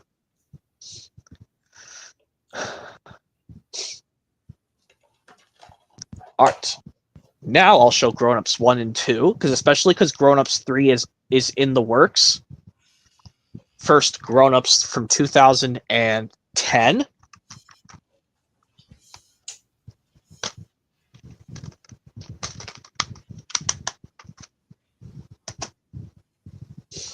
And Grown Ups 2 from 2013, or I think this Blu-ray came out in 2014. I don't know. Well, yep, especially because Grown Ups 3 is still in the works. If I had Peter Rabbit Flicka, we would show that, the live-action film before Pixels, but I don't have Peter Rabbit on 4K yet. The 2018 live-action film. Okay, and here's Guess Who, if you don't have anything else to show before that. No, because the next title I have starts with I. I do have a lot of H titles to show. There's Guess Who with Bernie Mac, may he rest in peace, and Ashton Kutcher, or Cutter, however you say that name, by the way. Here's Hancock, my first H title, with Will Smith and this Charlize Theron actress. I think Charlize is a female actress's name. I mean, that's the actress right there. That's Will Smith playing the character. Ooh, gosh, I don't even know who the name of the character is, but Will Smith plays him in Hancock. Oh wait, yeah. Hancock's done. And here's another Will Smith comedy, which is Hitch. I just showed the soundtrack of this in the CD collection stream a while ago, but now I'm showing the Blu-ray. I should get the DVD back one of these days, and as well as get the VHS. Because like if I got this in the full screen DVD, as well as the VHS flick, I would have two even formats: the Blu-ray and the widescreen DVD, and the VHS and the full screen edition DVD. And some Columbia TriStar VHS releases from 2005 have something weird happen, because sometimes they show the Sony Pictures Home Entertainment logo, but then they show the Columbia TriStar Home Entertainment logo afterwards with a clip-on saying, like, coming soon to VHS and DVD, or now available on VHS and DVD, depending on the VHS itself. Yeah, anyway, now I get to show you this Flicka, since you don't have any H titles, which is The Holiday with Cameron Diaz and Jack Black, and these two other people. Which, oh yeah, Jude Law and Kate Winslet. Which, yes, this Columbia Pictures movie is co-produced with Universal Pictures. Which, when we do the Universal Home Media Collection stream flick, I don't know if I should show this with the Universal movies. Or if it's just movies, I believe this was put out by Columbia TriStar Home Entertainment, unlike Peter Pan, which was put out by Universal. Well, yeah, I'm showing movies that were mainly produced. The co-producer is Universal on Holiday, with these people right here. Yeah. I remember there was another film with Universal being a co-producer, but the main producer was Paramount, and that was Charlotte's Web 2, Wilbur's Great Adventure. You told me about Charlotte's Web 2, Wilbur's Great Adventure, and I still gotta watch that. Anyway, there's The Holiday. I recommend you should try this Flicka. Despite these dramatic parts getting on my nerves, I still liked it. Because I like how get this, when I showed 50 First Dates at the beginning, Flicka, there was a DVD copy of 50 First Dates when Jack Black, playing this character, was telling this girl in the store. Well, they're breaking out a movie. There was a DVD copy of 50 First Dates on the shelf in this movie. I mean, I don't know which movies by Jack Black you've seen, Flicka. You probably don't know which Jack Black films you've seen. I think he was also in Cloudy with a Chance of Meatballs.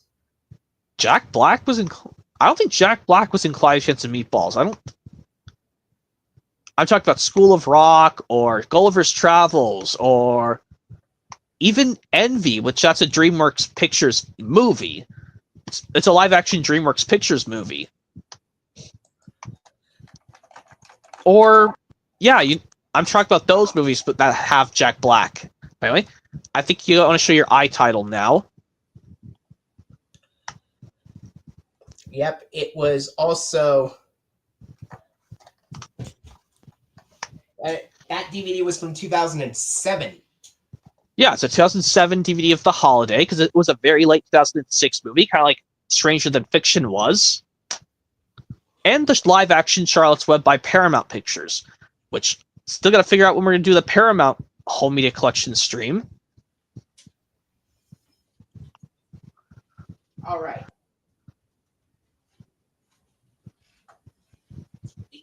I have a couple of I titles. I have 2 of them. Okay, and then next we go into J, but hopefully we can get through the JG the Jet Plane DVs fast. Yeah, I'm gonna do them as quick as I can. All right. First, let's look through these I titles. Indian in the Cupboard. Yep.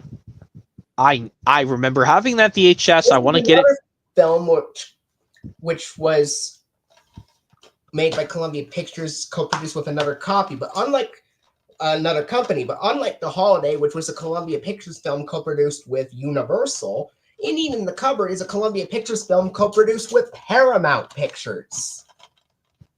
Yeah, we're talking about the companies, the main companies, not the ones that co-produce. So I don't think we should show The Holiday when we do the Universal Home Media Collection stream. Flicka, don't show movies that were co-produced by Universal or any other company. Only the main company who did. The DVD was originally released in 2001, but this is a 2004 reprint of the 2001 DVD.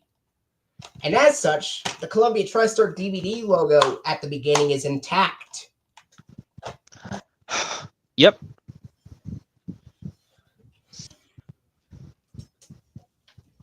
Yep. Okay. Now I have to show another I title. And while I'm explaining some stuff, like I'm planning to get another VHS copy of Oliver and Company from '96 VHS because I think I want to just make sure the tape will play fine with no buzzing noise whenever I play it. Yeah. Because like I said, you should try out VHS tapes the second you get them from a store. This next DVD is another Sony Pictures DVD, and it's also the only Sony Pictures DVD release that I have that also has the PBS Kids Snow Globe ident at the end, and that is a DVD of It's a Big, Big World, The Big, Big Sleep, a 2007 DVD release. Yes, we know this released August 2007 on DVD. Yeah. Because before I got this, I have never owned a DVD with the PBS Kids Snow Globe ident at all. And I was like, I didn't know there was a DVD that had the Snow Globe ident, so I figured I might get it to complete all the DVDs I have with those original 6 PBS Kids idents, and here I have them. Yep, I was just taking a sip out of my glass of water, Flicka, because I wasn't using my plastic cup. Anyway, there's the disc for the Big Big World DVD, The Big Big Sleep. I never watched a full episode of It's a Big Big World. Maybe I have, I just don't know if any of the episodes are good or not. I don't think release a complete. This needs a complete series. Now we'll get into the JJ the Jet Plane stuff very quickly. Yeah, because every time we try to get through every release, it just hopefully we could just explain every title that we're gonna show.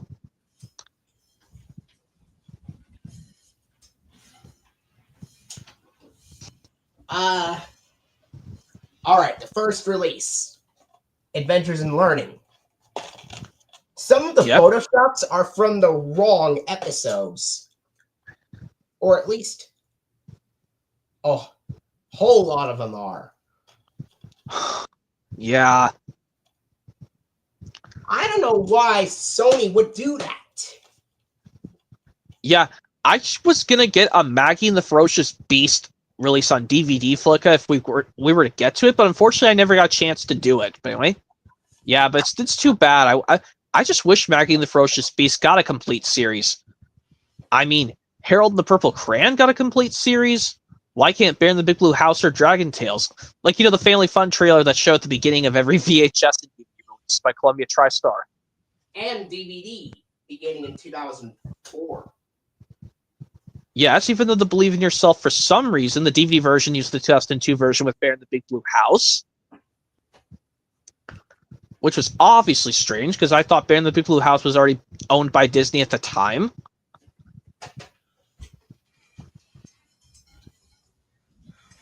Yeah, if I had the Taking Care of You JJ the Jet Plane VHS flick, it would go way later on in the alphabet. But that one is released by Tommy Nelson. Yeah, that's not. They didn't reissue that release on VHS or DVD by Columbia Pictures at all. This is the first VHS release that I have. Thankfully, these screenshots on the VHS are from the right episodes. Oh, your top's coming undone. Well, anyway, you'll fix it. So I didn't notice I've done that on accident too, so it's okay. It was an accident. Go. I was gonna tell you, careful that I don't want your top to come loose, but anyway. I fixed it. Okay, well, it happens with my tapes too.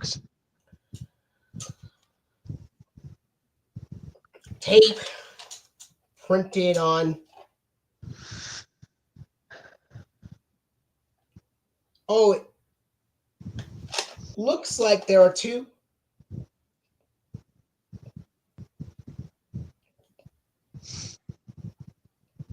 Print dates. I think one reads the 10th week of 2002, and the other, I believe, reads the 4th week of 2000. Recycle tape. It's got 2 week-in-year codes. Which is weird because JJ the Jet Plane was never owned by Columbia TriStar in that year, because it never aired on PBS Kids until 2001.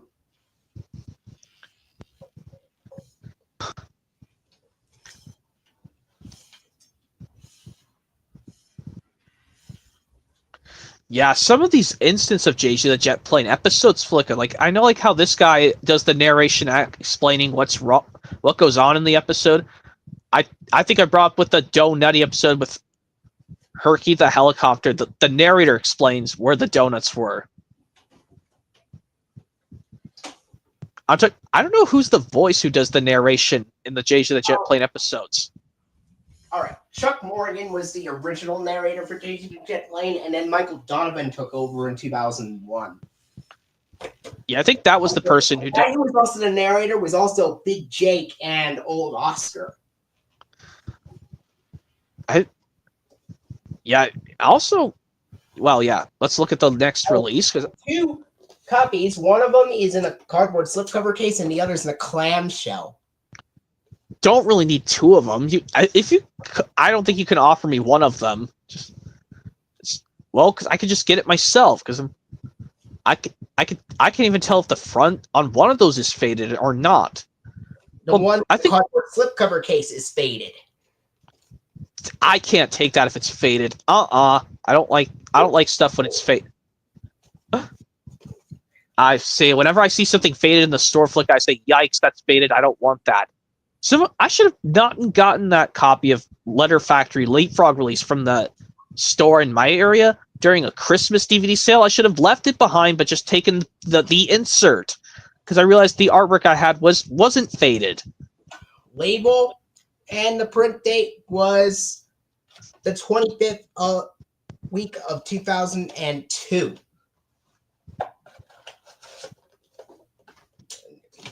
This clamshell one my grandmother gave to me which was originally from a library. Let's see what's the front covers only the spine is faded, but everything else isn't. Okay. Well, like I said, I just like to avoid stuff that's faded. If I see it faded, I leave it on the shelf. I leave it alone. That's another thing when I'm trying to find stuff in very good condition on physical media. Printed on the 25th week of 2002 as well. The same week-in-year code for both copies, believe it or not. That's, like I said, I brought this up with my Star Wars Episode 1, The Phantom Menace 2000 full screen VHS flick. And the one I had when I was a kid, it had my brother's initials on the ink. But when I got another copy that was in better condition, it was printed the same print date, and it still worked.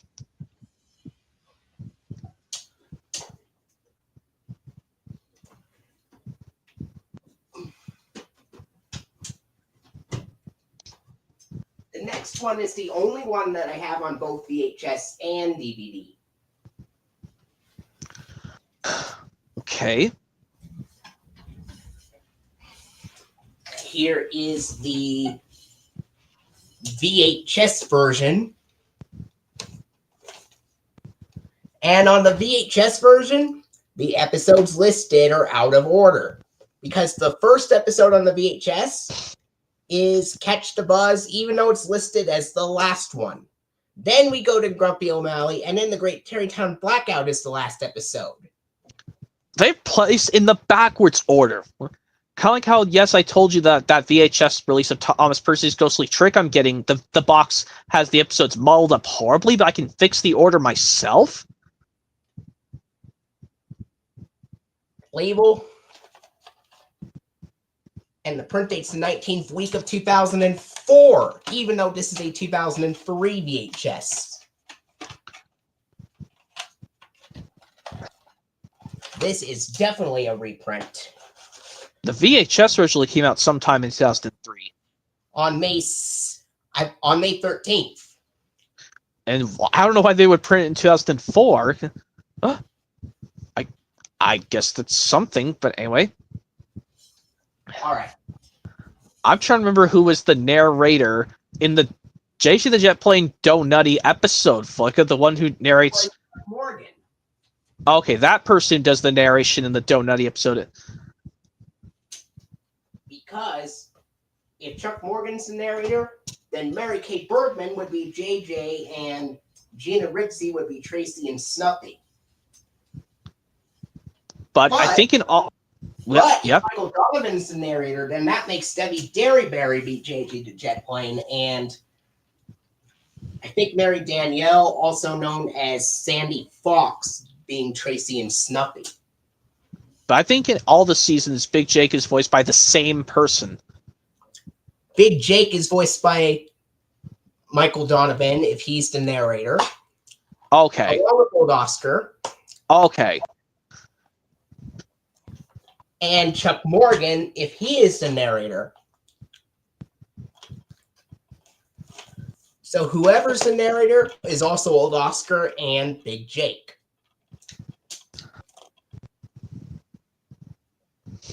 And I think Eva Whittle is the one who does Brenda Blue in the US dub. In the UK dub, it's Vanessa Stacy. Yeah, I think she's a different kind of motherly figure other than Sir Topham Hatt and Toss and Friends. I'm talking about the one female live actor person. Yeah. And at least on the DVD, the episodes are in the correct order. Yeah.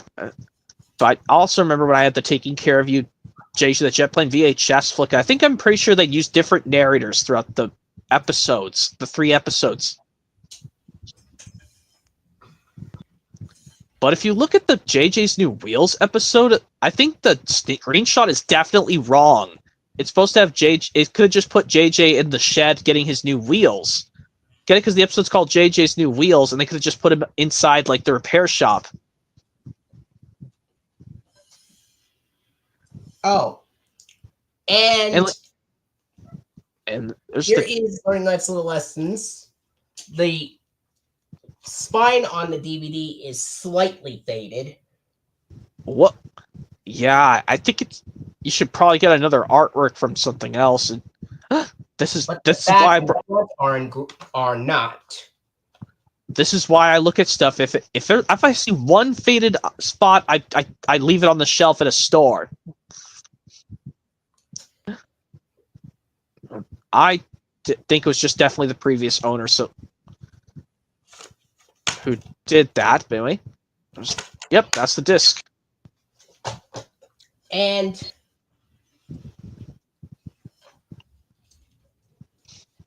yeah, another thing I want to bring up with when I remember having the Taking Care of You VHS flicka is that the very first episode where JJ wants to exercise, but has a picture of Tracy scared of something, but JJ's is not scared. But usually JJ's supposed to be the nervous one, and Big Jake shows him how to do the exercises. Yeah. And I don't know why the people at... Well, even though that was before Columbia TriStar took over the distribution for the JJ the Jet Plane VHSs and DVDs. starting in 2002. Yeah, because that was a year before they took over. But yeah. So get the next DVD. This is Lessons for All Seasons, released on August 6th, 2002.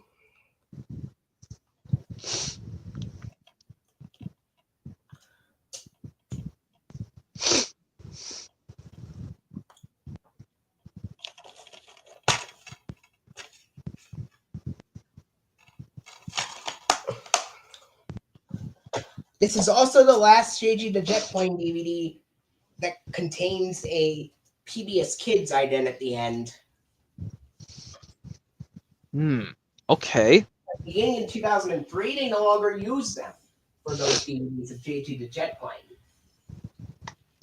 Okay. All right. I have 2 more DVDs left. Okay, then we go into the movie Just Go With It. The last DVD that I have before I show you the last VHS.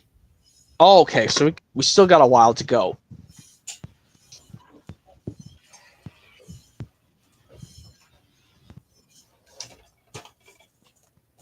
Is Liking Yourself Inside and Out.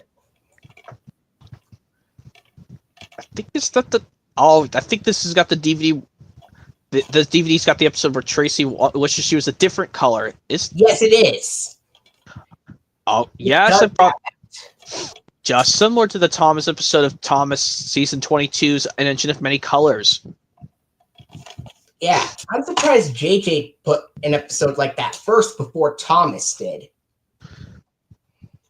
I mean, Thomas was still in its traditional live-action model animation form. When...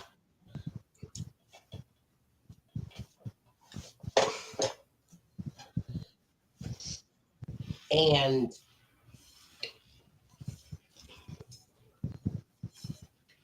all right, the last VHS of JG the Jet Plane I have is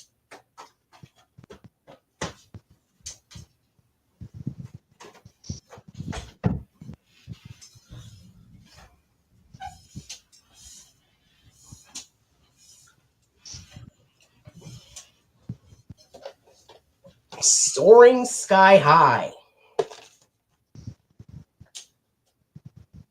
Yeah, I also shocked when I watched VHS first before getting the DVD of Learning Life's Little Lessons.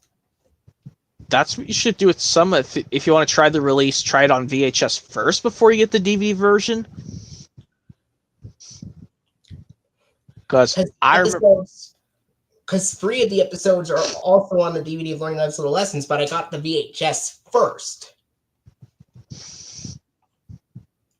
And then got the DVD later.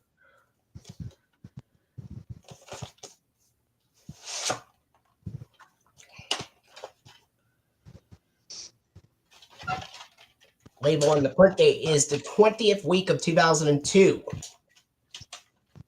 And this is a 2002 VHS, so... Yep. Yeah, that was the last VHS. And now the last DVD of JG the Jet Plane. Okay. And I also know another thing, Flick. I know when they make fire engines of Thomas go on tracks as well as rails. I think there's one character who acts as like a rescue fire engine as a flying vehicle. He is the fire truck in JG the Jet Plane. I didn't know we had a fire truck who can fly. Usually I like the Thomas ones where we see Flynn and Bell as engines who can do both. Well, Bell can do only the rails, but Flynn can do both the tracks and the road.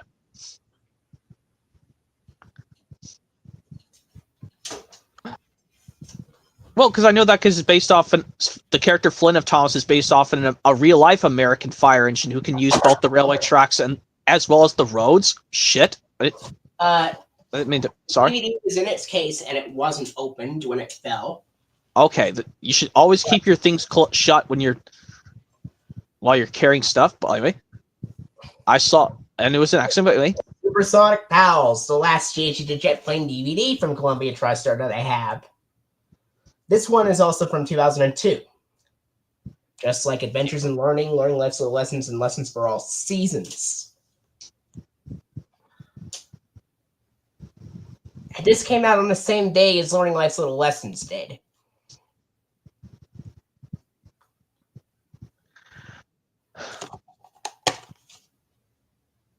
Here is the disc. All right. Okay. Now the last VHS from Columbia TriStar that I have in general is Jumanji, which I also have the DVD that I'll show after the VHS. Okay, Jumanji's next. Then we go to Just Go With It. Yep, we're gonna get to Jumanji. You should get the I know you have the DVD of Jumanji, but we gotta do the VHS first, obviously. Because the VHS came out earlier. At the start of '96. Yeah. This VHS is from 1996. Yep, has the character Alan, played by Robin Williams. Rest in peace, Robin Williams.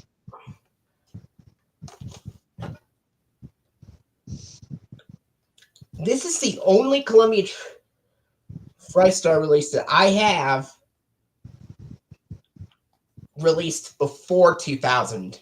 Because everything else I have on VHS by Columbia TriStar is released from 2000 and onward that are either VHS tapes of Dragon Tales or JJ the Jet Plane.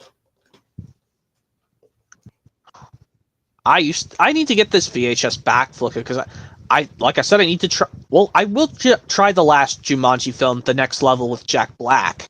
I have seen Welcome to the Jungle. I just not seen the last one, The Next Level. I've only seen the original. Yeah. And the print date is the 11th week of 1996.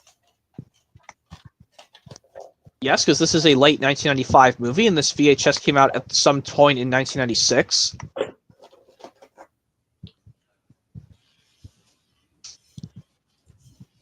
And now we will get into the DVD. Oh, yeah. I know there was a DVD version from 1997, but I don't have that DVD. I know what it looks like, but I know I like how the DVD they changed it when they did a different DVD in 2000. And the DVD that I have of Jumanji is from 2000. I think it's the DVD came out sometime in, I think it's the beginning of 2000, so I think, all I know is January 25th of 2000. Okay, so that was a month and a few days before Thomas Spills and Chills hit VHS alone. Yeah. But I know the VHS from 96 released sometime. This is a release from January 2000. This is the only Columbia TriStar release that I have released in 2000 that has the 1993 Columbia TriStar home video logo at the beginning instead of the Columbia TriStar DVD logo that was introduced at the beginning of 2000. I need to get this film back on all formats. Look at the 4K. I don't know why that's going up for so much money when I can just get the VHS and DVD, honestly. Okay, so now we're done with Jumanji. So right. now we could show the film from 2011 with Adam Sandler, Just Go With It. Okay, let me show you Just Go With It.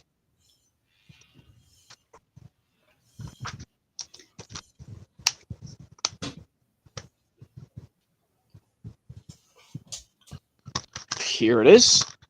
Yeah, I'm trying to show I didn't open this up on frame, but I just opened it because I realized there is back artwork of not the kids, but the girl showing her freaking belly. Which, yeah, live action stuff. I don't want to show it because I don't want to get in freaking big trouble. Well, I know if people have this on plain DVD, it doesn't bother them. Well, let's just go with it. The movie. Next, I have Kermit Swamp Years Flicka, but if you have something before Kermit Swamp... have that. I guess we're going to show Kermit Swamp Years next. Yeah.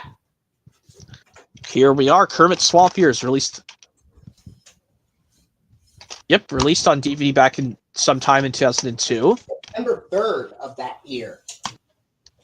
Yep, several weeks before those Thomas Home Media products got their physical media releases. And it's not a flipper disc, but you can select either the full screen or widescreen option in the menu. I choose widescreen, obviously. I might get this on VHS. I'm thinking of getting this on VHS. Well, I don't know if it's on a clamshell or in a slipcover, like Dragon Tales VHS tapes were. I don't know if this... Molly.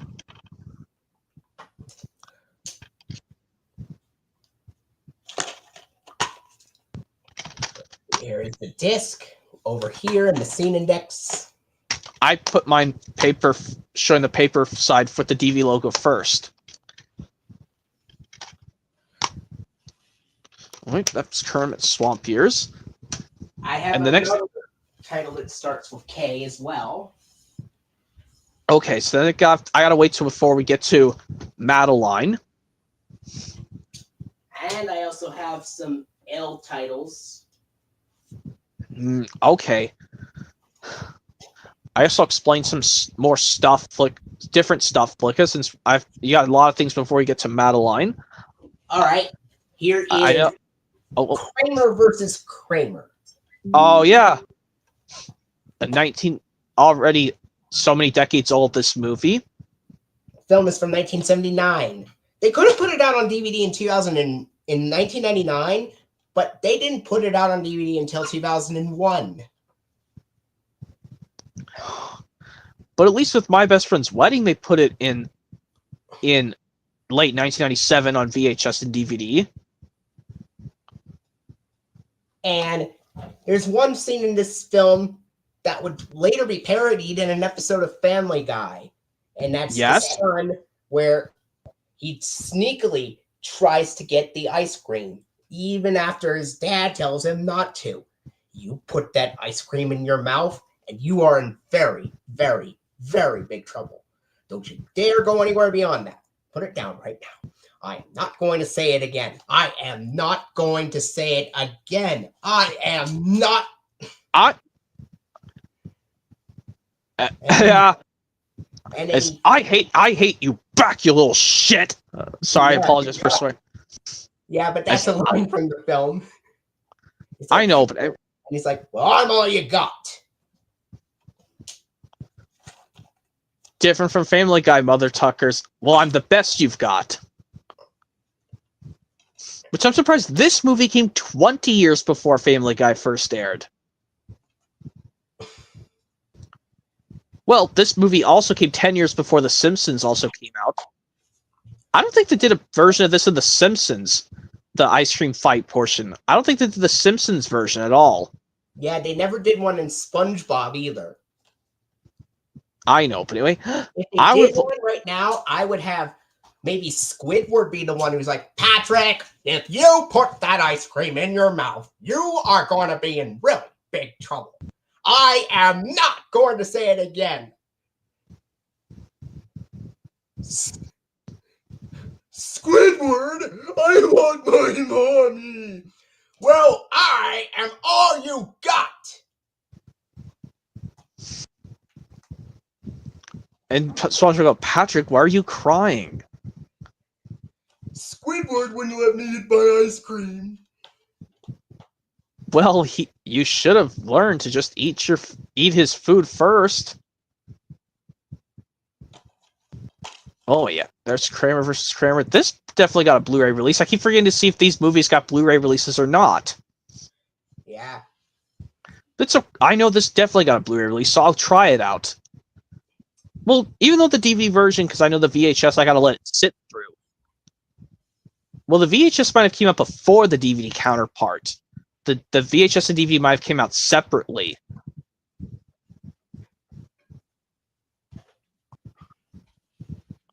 All right. Okay, so I think. Oh yeah, I gotta wait till. To some L titles, which I have 4, and 3 of them are from the Look Who's Talking trilogy. But the first one that I have comes before it. Obviously, we gotta look at this little, whatever that's called, little black book. The front has a little bit of Brittany Murphy's shirt being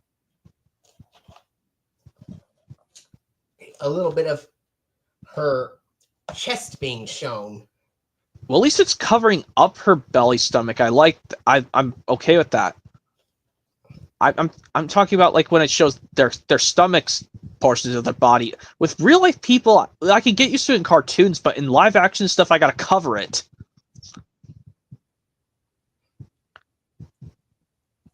When we get to the Look Who's Talking films flick of it, well, eventually soon, we just gotta look through this little black book movie, which I know this movie came out so many decades ago. 2004 Columbia Pictures film co-produced with Revolution Studios.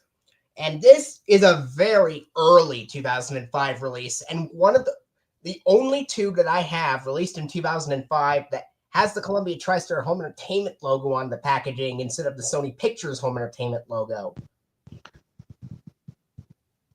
I know that like I said, Christmas with the Cranks and Spanglish do that too, because they were late 2004 films, but they still have the Columbia TriStar Home Entertainment logo at the beginning on their DVD and VHS releases. Yeah, even though Christmas on the Cranks had the Sony Pictures Home Entertainment logo on the packaging, it had the Columbia TriStar Home Entertainment logo at the beginning.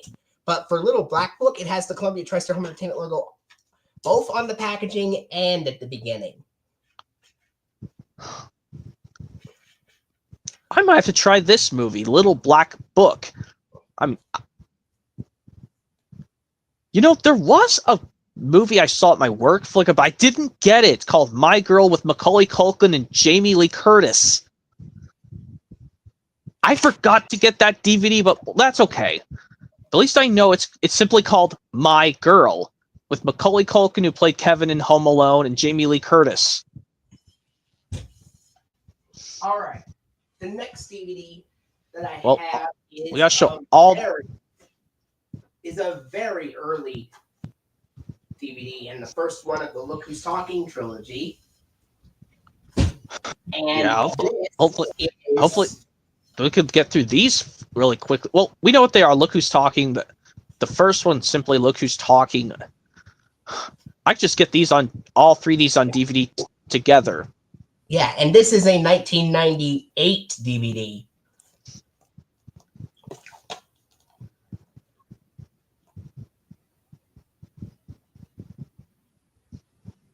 And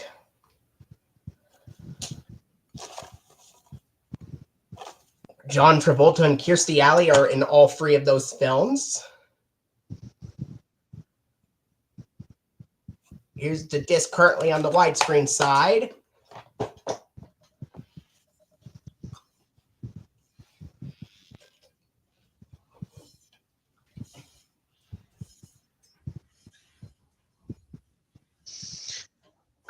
But like I said, when we get to Look Who's Talking now, we are going to show that Look Who's Talking now because we're doing ABC order.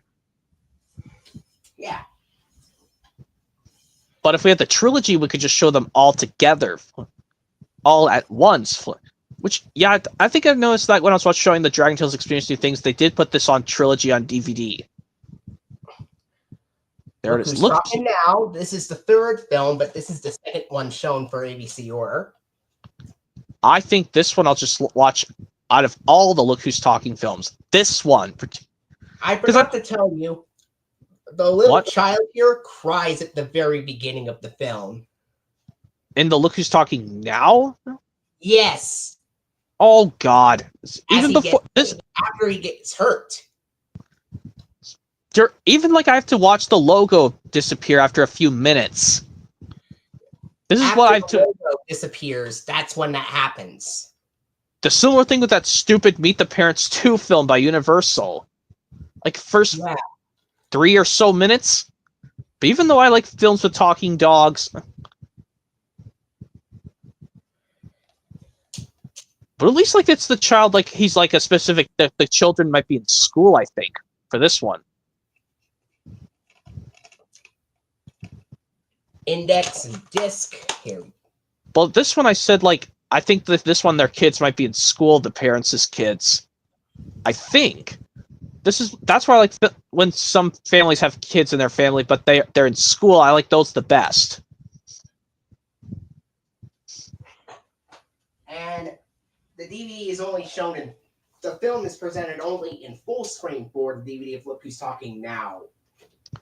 Oh dear, I cannot get that then if it's stuck in full screen. I'm gonna have to say now I'm gonna have to stay away from all of these, because not only because I have to deal with the problem at the beginning, but one of the DVDs is unfortunately have an aspect ratio problem. Unlike the first two, Look Who's Talking and Look Who's Talking 2, which have both options as flipper discs.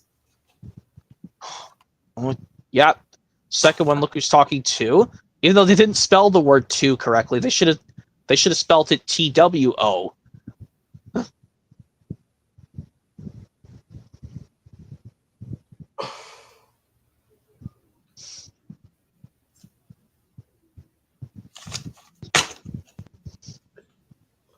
Index and a disc currently on the widescreen side.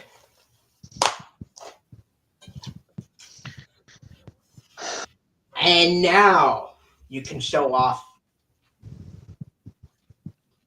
Madeline. Yep, live action 1998 movie. Obviously makes sense to put this on DVD in very late 1998. I'm going to find the VHS of this soon. Yep. Even though it doesn't have the thing from the VHS saying it even enthralls boys ages alike too. Yes, how this lady, mother of the 12 girls, including Madeline, is a dog allergic.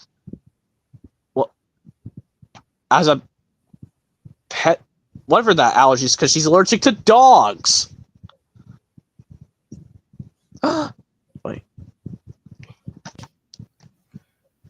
And I know a lot of people have not seen this. They've only liked the cartoon Madeline, but they've not seen this live-action film of Madeline. You should watch this for yourself, Flicka. Well, if you've seen it all the way through, cool. But if not, I won't spoil anything. I think you tried to watch like the first couple minutes, but then you had to stop because you were busy with something else. I've only seen a preview for it. Not seen it all the way through. So, oh yeah, that's my last stack for that one, Flicka. Now I just gotta get my other stack, and then I'll show the rest of the end titles. I think the next one will be Matilda, but if I gotta get my stack set up first. All right.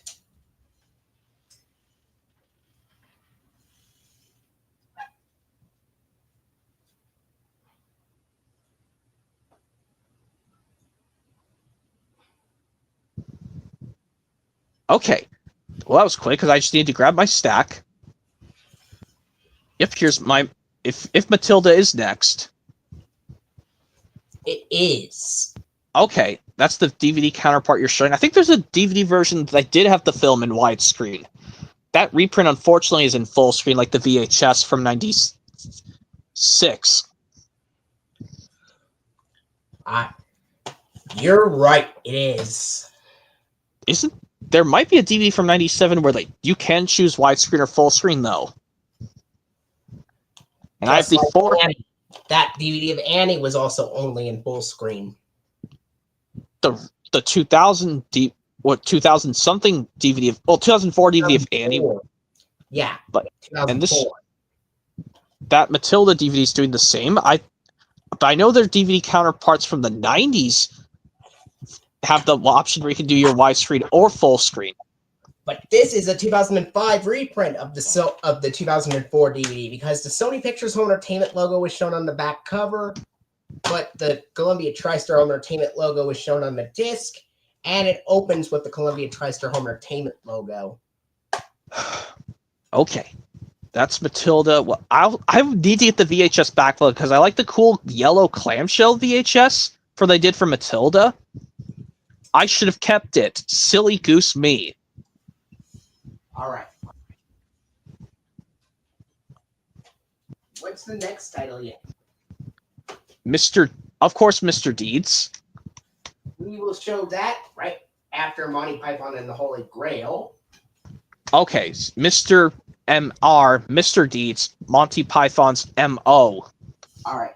But before we go into Monty Python and the Holy Grail, of course, we can't forget Monster House.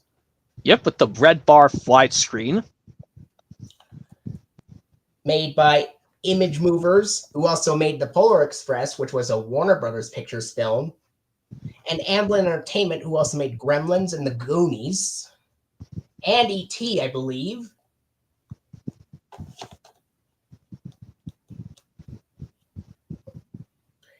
It's also a 2006 Columbia Pictures film.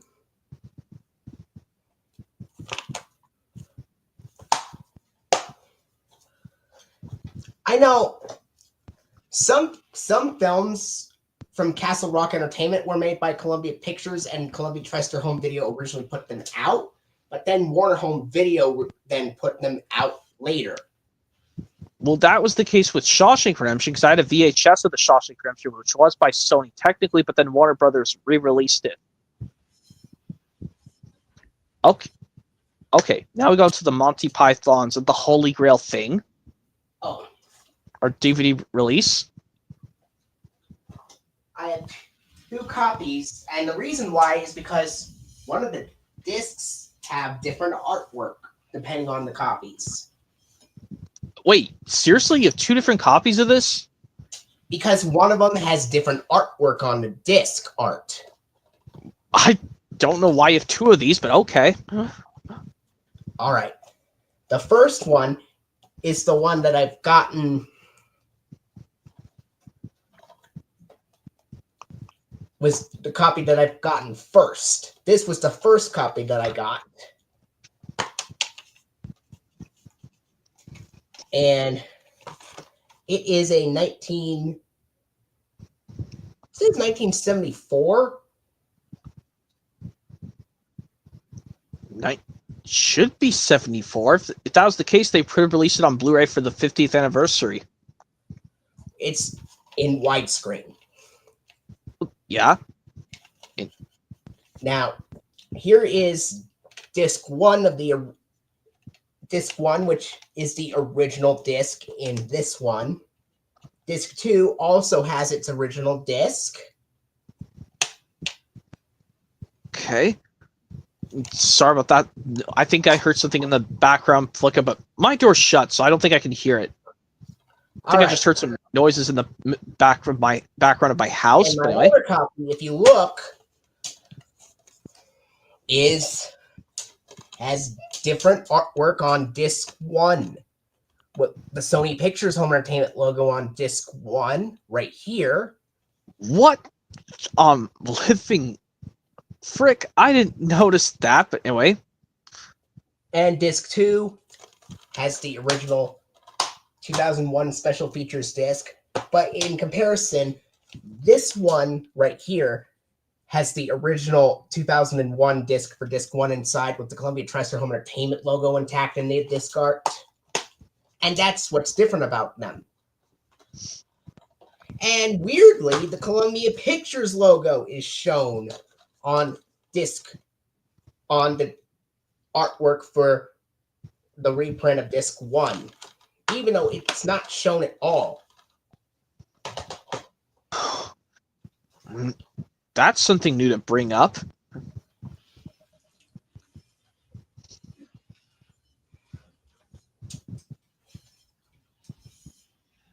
That second copy was the one that my aunt, my late aunt used to have before she passed, and then my grandmother gave me that. Yeah, I know it's been years since you lost your. It's been particular one. Yeah, because she passed in late December of 2024. Yeah, very late. Sorry on that. Well, it's been a while already, but let's just please move on. I think it's now time for Mr. Yeah, Mr. Deeds. Deeds. Yep, I will always like this over the original Mr. Deeds Goes to Town, even though I want to see the original Mr. Deeds Goes to Town so bad. I'll give it a try, but if I don't like it, I'm always going to like this funnier Mr. Deeds with Adam Sandler. With Winona Ryder playing disguised Pam Dawson, but her real name is Babe Bennett. Thinking like her disguised job was being a school nurse, but she's really just a different job. And I like how the funny scenes in Mr. Deeds when in this movie flicker when Mr. Deeds and the others join in with making noises around the hotel, it echoes.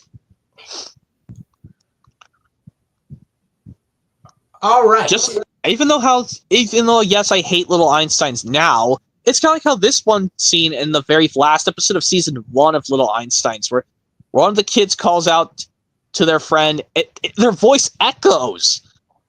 The very last, even though I hate Little Einsteins now, Flicker, the last episode of season 1, simply titled The Missing Invitation, I like how their voice echoes when they call out their name throughout the cave at the entrance.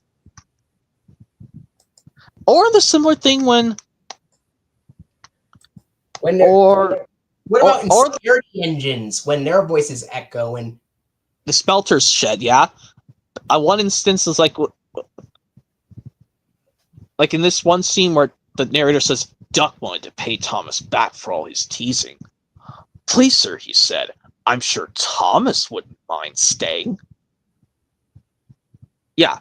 That's how they make their voices echo, because it's like a deep booming place, and then they make their voices echo. But anyway, Mr. Deeds is done. And I think as soon as the narrator says Thomas said, it doesn't echo, which is also kind of interesting. Yeah. It almost makes it seem like the characters are actually speaking. Yeah, but anyway, I think that's all done with Mr. Deeds, and now we go on to Muppets in Manhattan. No, Muppets from Space is first. Yeah. From Space goes. Then Muppets Take Manhattan. Yeah, from Muppets F from, and then T Take Manhattan. So From Space VHS, Muppets from Space 1999 original VHS. But I'm actually going to do a trick when I show E from 1999 as well. Yeah. Yeah? Oh, shit, I thought your thing froze. Anyway. I thought your camera froze, and I was like, oh, fudge, what the hell was that? Anyway.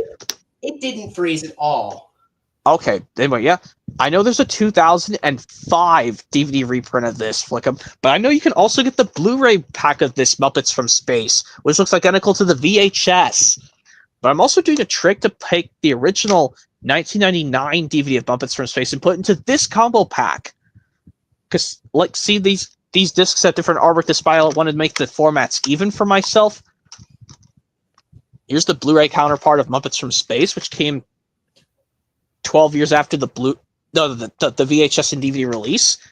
You need to get this film on physical media, Flicka. Please get this. Flick Lover returns. Muppets from Space. Oh! Yeah, that is one thing that I'll consider getting for sure. Anyways, move right there. VHS out of the way.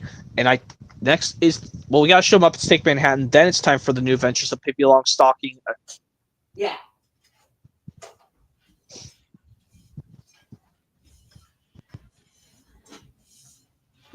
So let's look at Muppets Take Manhattan, which I need to get a Blu-ray combo pack of that. I'll probably get the VHS film, and this is a 2001 DVD. I'm surprised this is the only TriStar Pictures Muppets movie they ever did. Yeah, the only TriStar Pictures Muppets film. Well, this came a year after the TriStar Pictures Studios opened. 1984 was a year after the TriStar Pictures Studios opened. Yeah.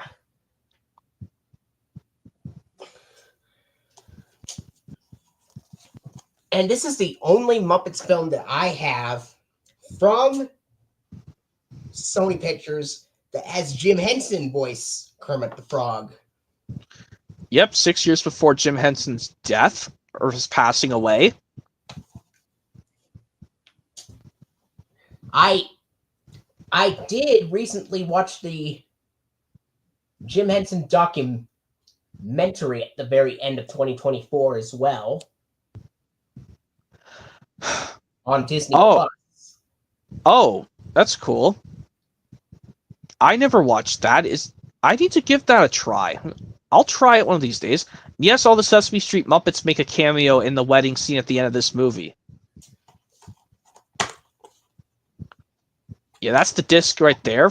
I'm actually going to put that into the Blu-ray combo pack, because that one you choose your widescreen or full screen. Yeah. You could choose that in the options menu for this DVD. Well, another is I should get this disc alone. I should have kept that DVD in the first place, but that's okay. I will fund it down, but I want to get the Blu-ray combo pack because I want to make my formats even, but I'll find the VHS. Because I watched it before Muppets Take Manhattan, and I like it.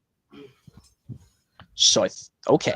Now we go on to next. I think it's now time for me to show the new Adventures of the new Adventures of Pippi Longstocking, which I don't have. Please give this a try. Flick Love Returns. It's amazing Columbia Pictures classic from 1988. Even though all the other Pippi Longstocking films were by Warner Brothers, there's a 4-movie pack of it's just called The Adventures of Pippi Longstocking, but this remake I'll always love, even though I want to try the others eventually. I think in one of the Warner Brothers Pippi Longstocking films made by Warner Brothers, which was animated, Melissa Ultro does Pippi Longstocking, and she was also Muffy Crosswire in Arthur. Yes, but this film came out, 8 years before Arthur came out? Yeah. Arthur premiered in October 96, and this film came out 8 years before Arthur first premiered on PBS. Well, and this movie came out around season something of Sesame Street in 1988. I think this was the year before The Simpsons premiered. Yes, I know that, but I'm saying which season of Sesame Street when this film came out, Pippi Longstocking New Adventures movie. I think it was season... Gosh, I want to say that season... It would have been season 19. Yeah, I mean, you can always find this DVD everywhere, Flicka. I know it's going to be stuck in full screen, but I know because you can only own the DVD version. But me, on the other hand, I got the Blu-ray because I have a Blu-ray player, but this one they crocked it into widescreen, which I like better.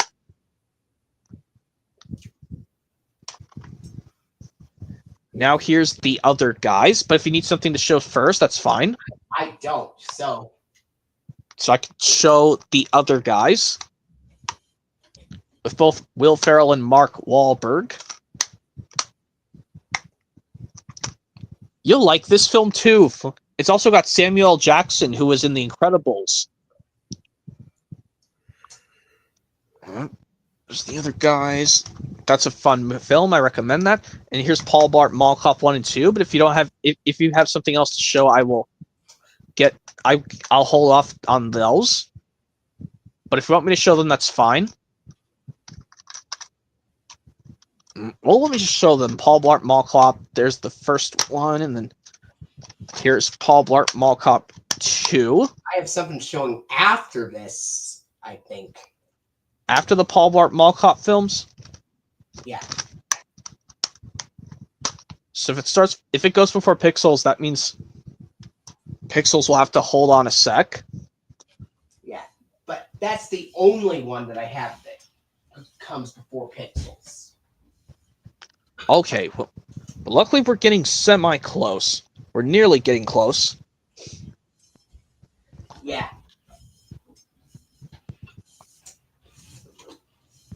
This is a Peter and the Wolf, a new film classic starring characters surprisingly created by Chuck Jones, who was one of the Looney Tunes directors.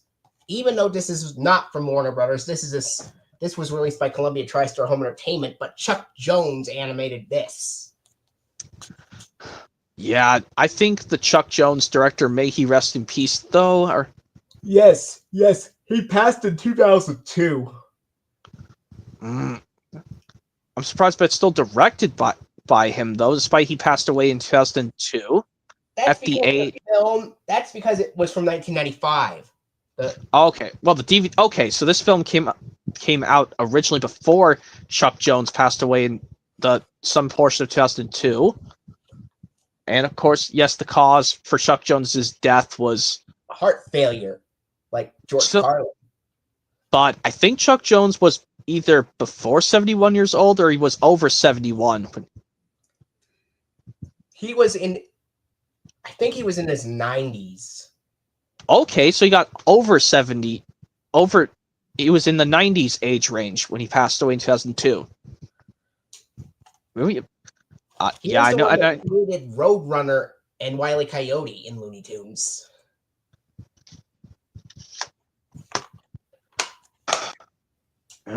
Now that's done with Peter and the Wolf. Now it's time for me to show Pixels.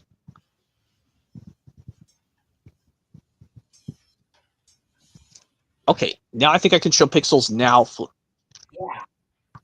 Yep, 2015 Blu-ray. Obviously, it came out the same year when the film came out in theaters. So, I like I said, watch out when you get this on DVD Flickr. There's going to be bad language all over the place.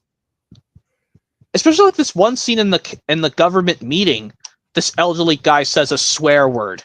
He says the HE double hockey stick. The guy who's Sam Brenner's grandfather. He says the HE double hockey stick. It's like elderly people shouldn't be saying bad language words. Come on, Sony.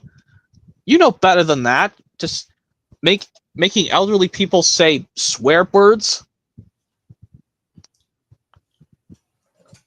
By the way, yeah, Pixels is done, so I think we move into some other stuff.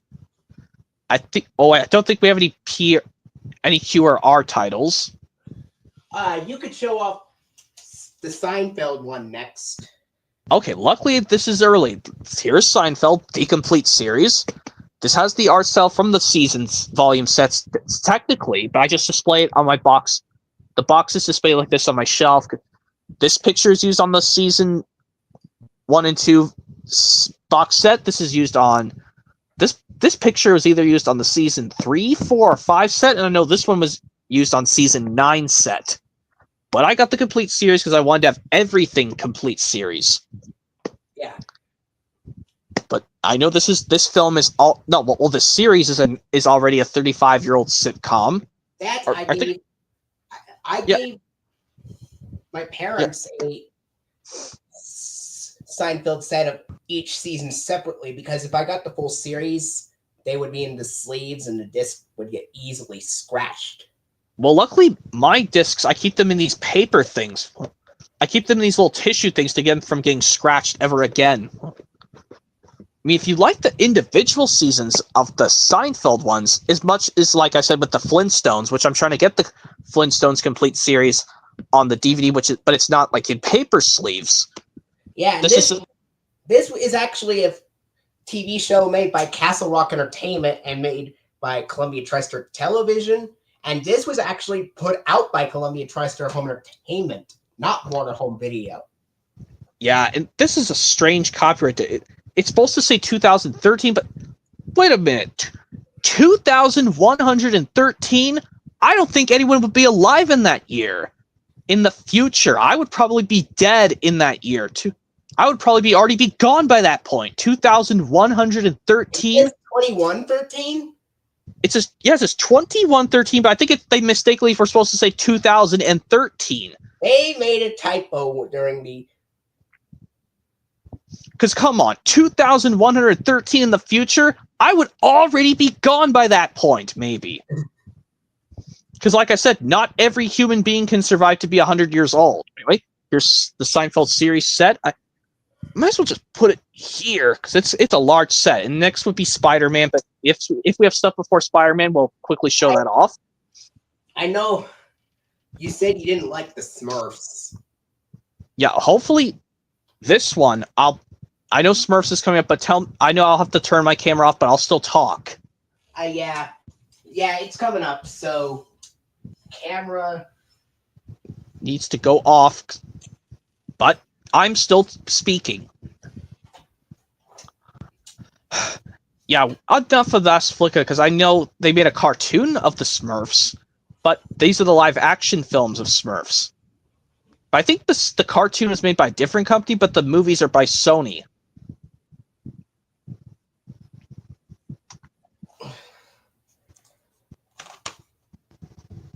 Yeah. Even though Hanna-Barbera made the TV series and Warner Home Video put the TV series out on DVD.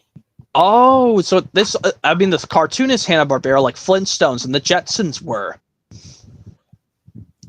Yeah. Okay, so I think that's, luckily I turned the camera off because it was Smurfs, because I don't care for that. Let me turn the camera back on, and I think it's time we go to Spider-Man, but if there's something else we gotta show before Spider-Man, well,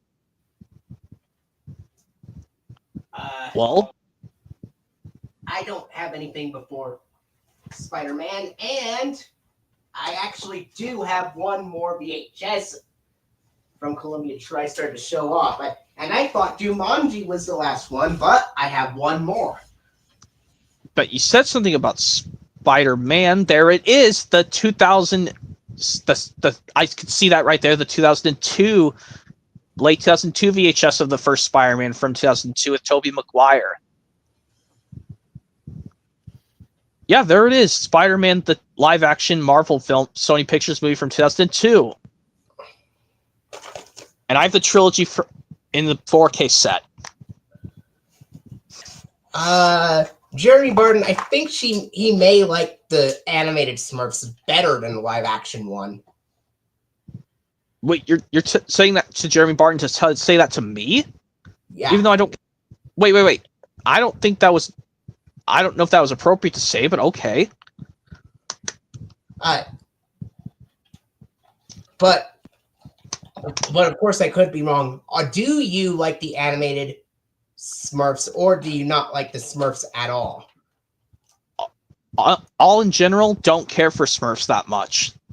Oh, okay. So he doesn't care for it. So it's everyone's got their own opinions, Jeremy Barton. Wow, you're showing the tape for the Spider-Man 2002 Tobey Maguire movie. I'm showing the trilogy on 4K. This is printed on the 38th week of 2002.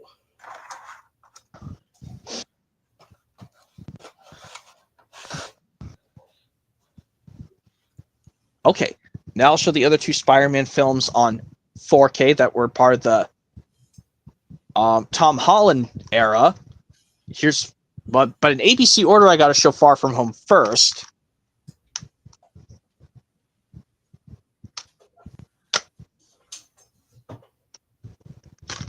And then Homecoming after that.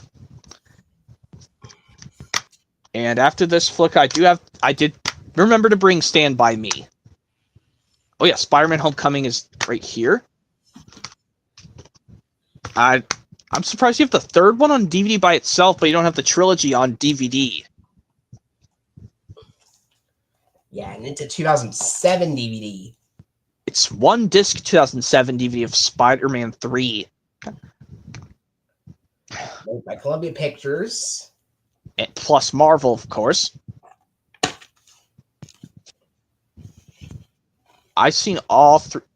I don't think I dislike this Spider-Man movie, Flicka, but even though I love all three Spider-Mans, some people said they don't even care for this third one. Because I think it's probably the weakest of the Tobey Maguire trilogy. Yeah, Sony Pictures also put out the Spider-Man animated series on DVD. I don't have those on DVD yet. Even though I like Spider-Man, the superhero, I never watched any of the animated series on DVD at all. You know, there's one DVD that came out in between the first two Spider-Man films. Which I gave DVDs of the Spider-Man series to my younger sibling for Christmas, while I gave my parents the Seinfeld complete seasons on DVD for Christmas, while I got myself the DVDs of Experience New Things and Say Hola to Enrique, all on Christmas Day, which surprisingly are all from Sony. Yeah, but I think next will be Stand By Me, Flicka, but if you have something else before Stand By Me, I will keep... You could show off Stand By Me. Okay, 2000 DVD, but this is a 1986 film. I'm surprised this also got parodied in a Family Guy thing, Flicka, where these guys are running up the railroad bridge and they hear a train and they start to run. But at least, like, none of these kids are handicapped and they didn't get killed by the train. You should definitely watch Stand By Me, Flicka. Well, please give it a try if you've not watched it yet. All right. And now here's... Yeah. Into Stuart Little. Oh, Stuart... No, I think Step Brothers is next. Oh, okay. Step Brothers. Then Step Brothers, then Stranger Than Fiction, and then it's Stuart Little, because Okay. STR Stranger Than Fiction, and then STU Stuart Little. Step Brothers, then Stranger Than Fiction, 2006 DVD, 2006 film, 2007 DVD, rather. My fault, maybe. It's got a large green apple for the disc of Stranger Than Fiction. Instead of just using the character... start using the character Harold.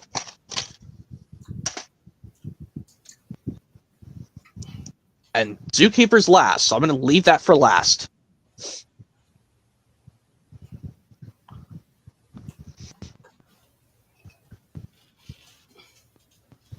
All right.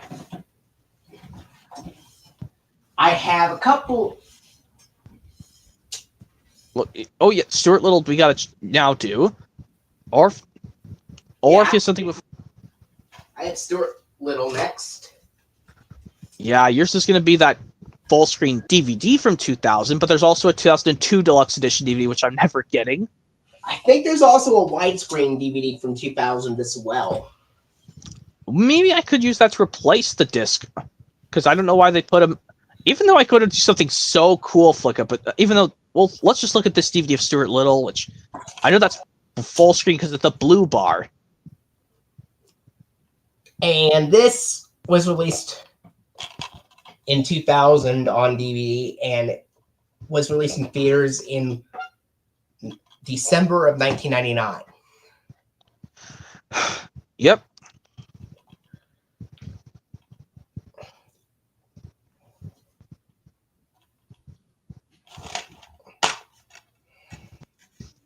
Let's see. Yep. That pose of Stuart Little is also used on the 2002 deluxe edition DVD, which I know some people have.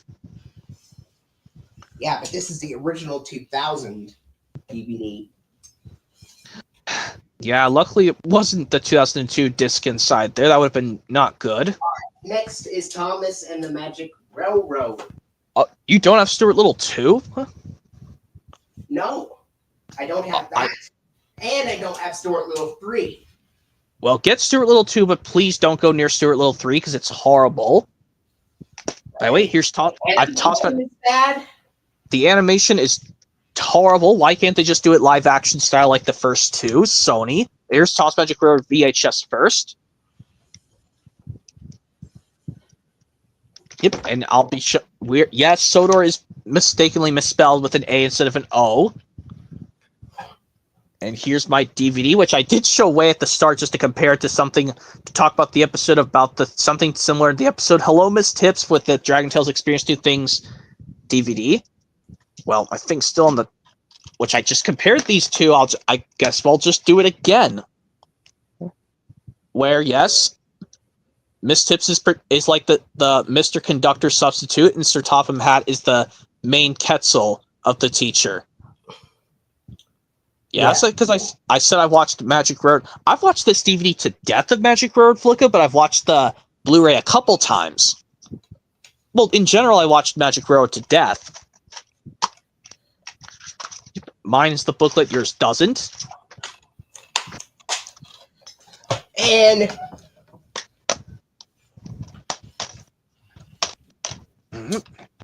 let me put this. Oh yeah, you got. I know you've got another Magic Road DVD, Flicka. But oh, you're going to show it this time. And while you're doing that, I will show Blu-ray of Magic Road because technically that is.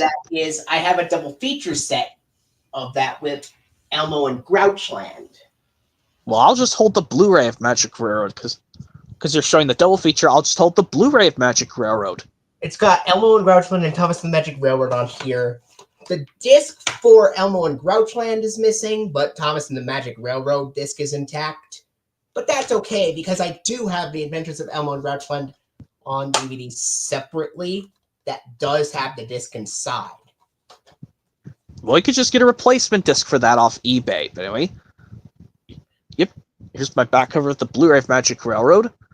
Even though the Shout Factory release, it still technically qualified counts because they were still showing Magic Railroad. You should definitely get this Blu-ray, Flicka. Even though you can't play the Blu-ray disc, the DVD can still be played in widescreen. It says right here both the Blu-ray and DVD are in widescreen in this combo pack. Unlike the DVD from 2000, which is only in full screen. Well, you can always find this Blu-ray online. Like I said, I got this from Shout Factory Kids back in 2022, and coming up this spring, I would have this Blu-ray for 3 long years. This Blu-ray is going to be coming up on 5 years old of Magic Railroad. The Blu-ray, rather. The film is going to be 25. All right. Only 4 more Sony Pictures releases I have left. Before I could show Zookeeper, because, yep, it's getting close to 11:30 in my area, but we're nearly done. They all start with W, because those 4 I have start with W.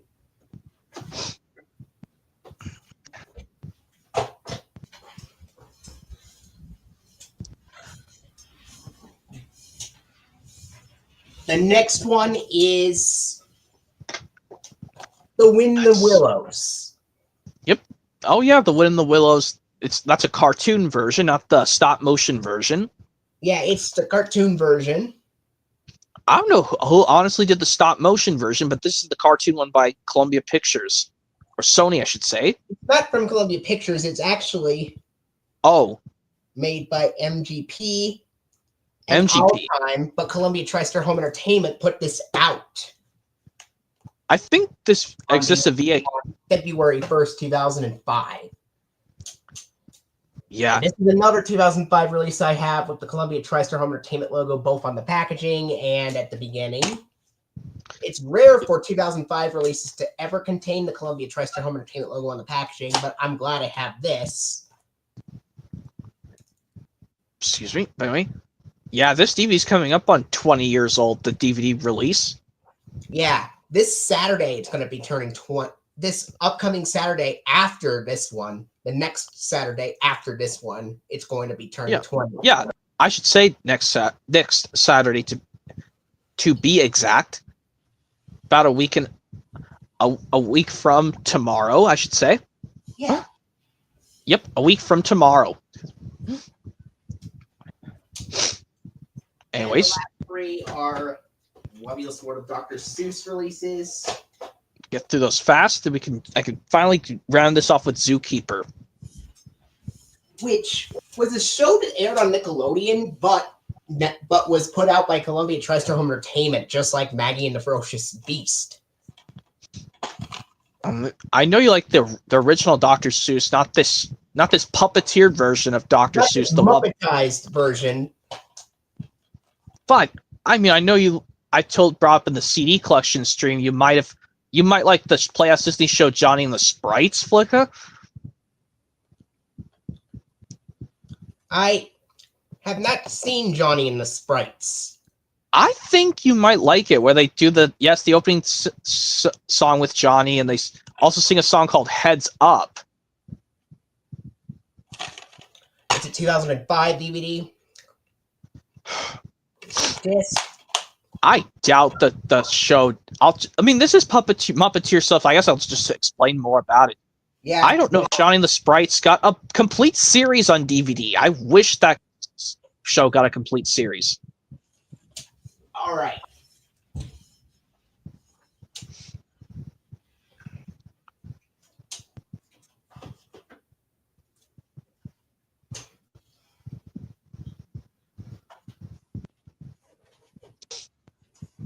The second to last DVD I have. Yep.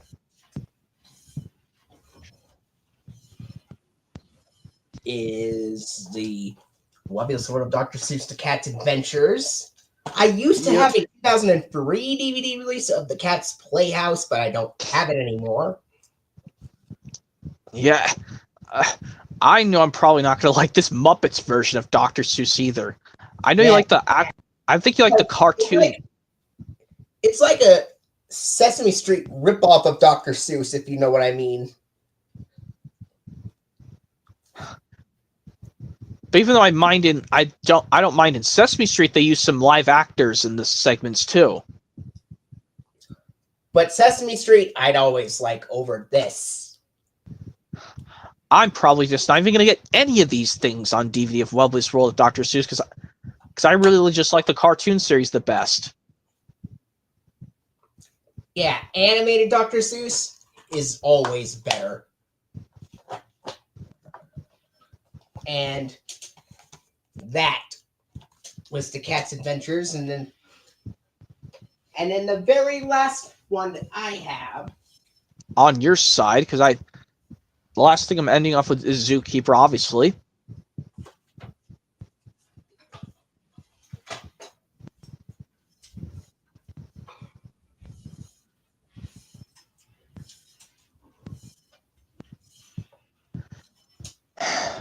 Anyway, let's see. And yeah, luckily this is the last thing we have to show. We don't have to worry about any more of this. The Cat's Fun House. This one I actually liked better than the rest of those DVDs.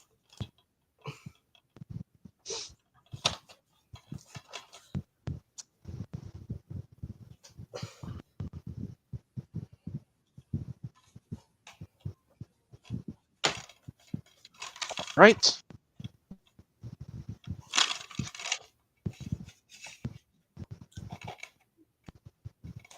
And there we have it. That's all of mine. And the last thing I want to show you, it is Z title. I don't have anything X or Y. Z Zookeeper. This is a Columbia Pictures film co-produced with MGM. Yep. I recommend Zoo. Yeah. If they were to make a Lion King 3 or something, that could have been a Disney film co-produced with MGM. I mean, this is filled with zoo animals, so that could be the case. I mean, I don't know if Sony and Disney can cooperate, honestly.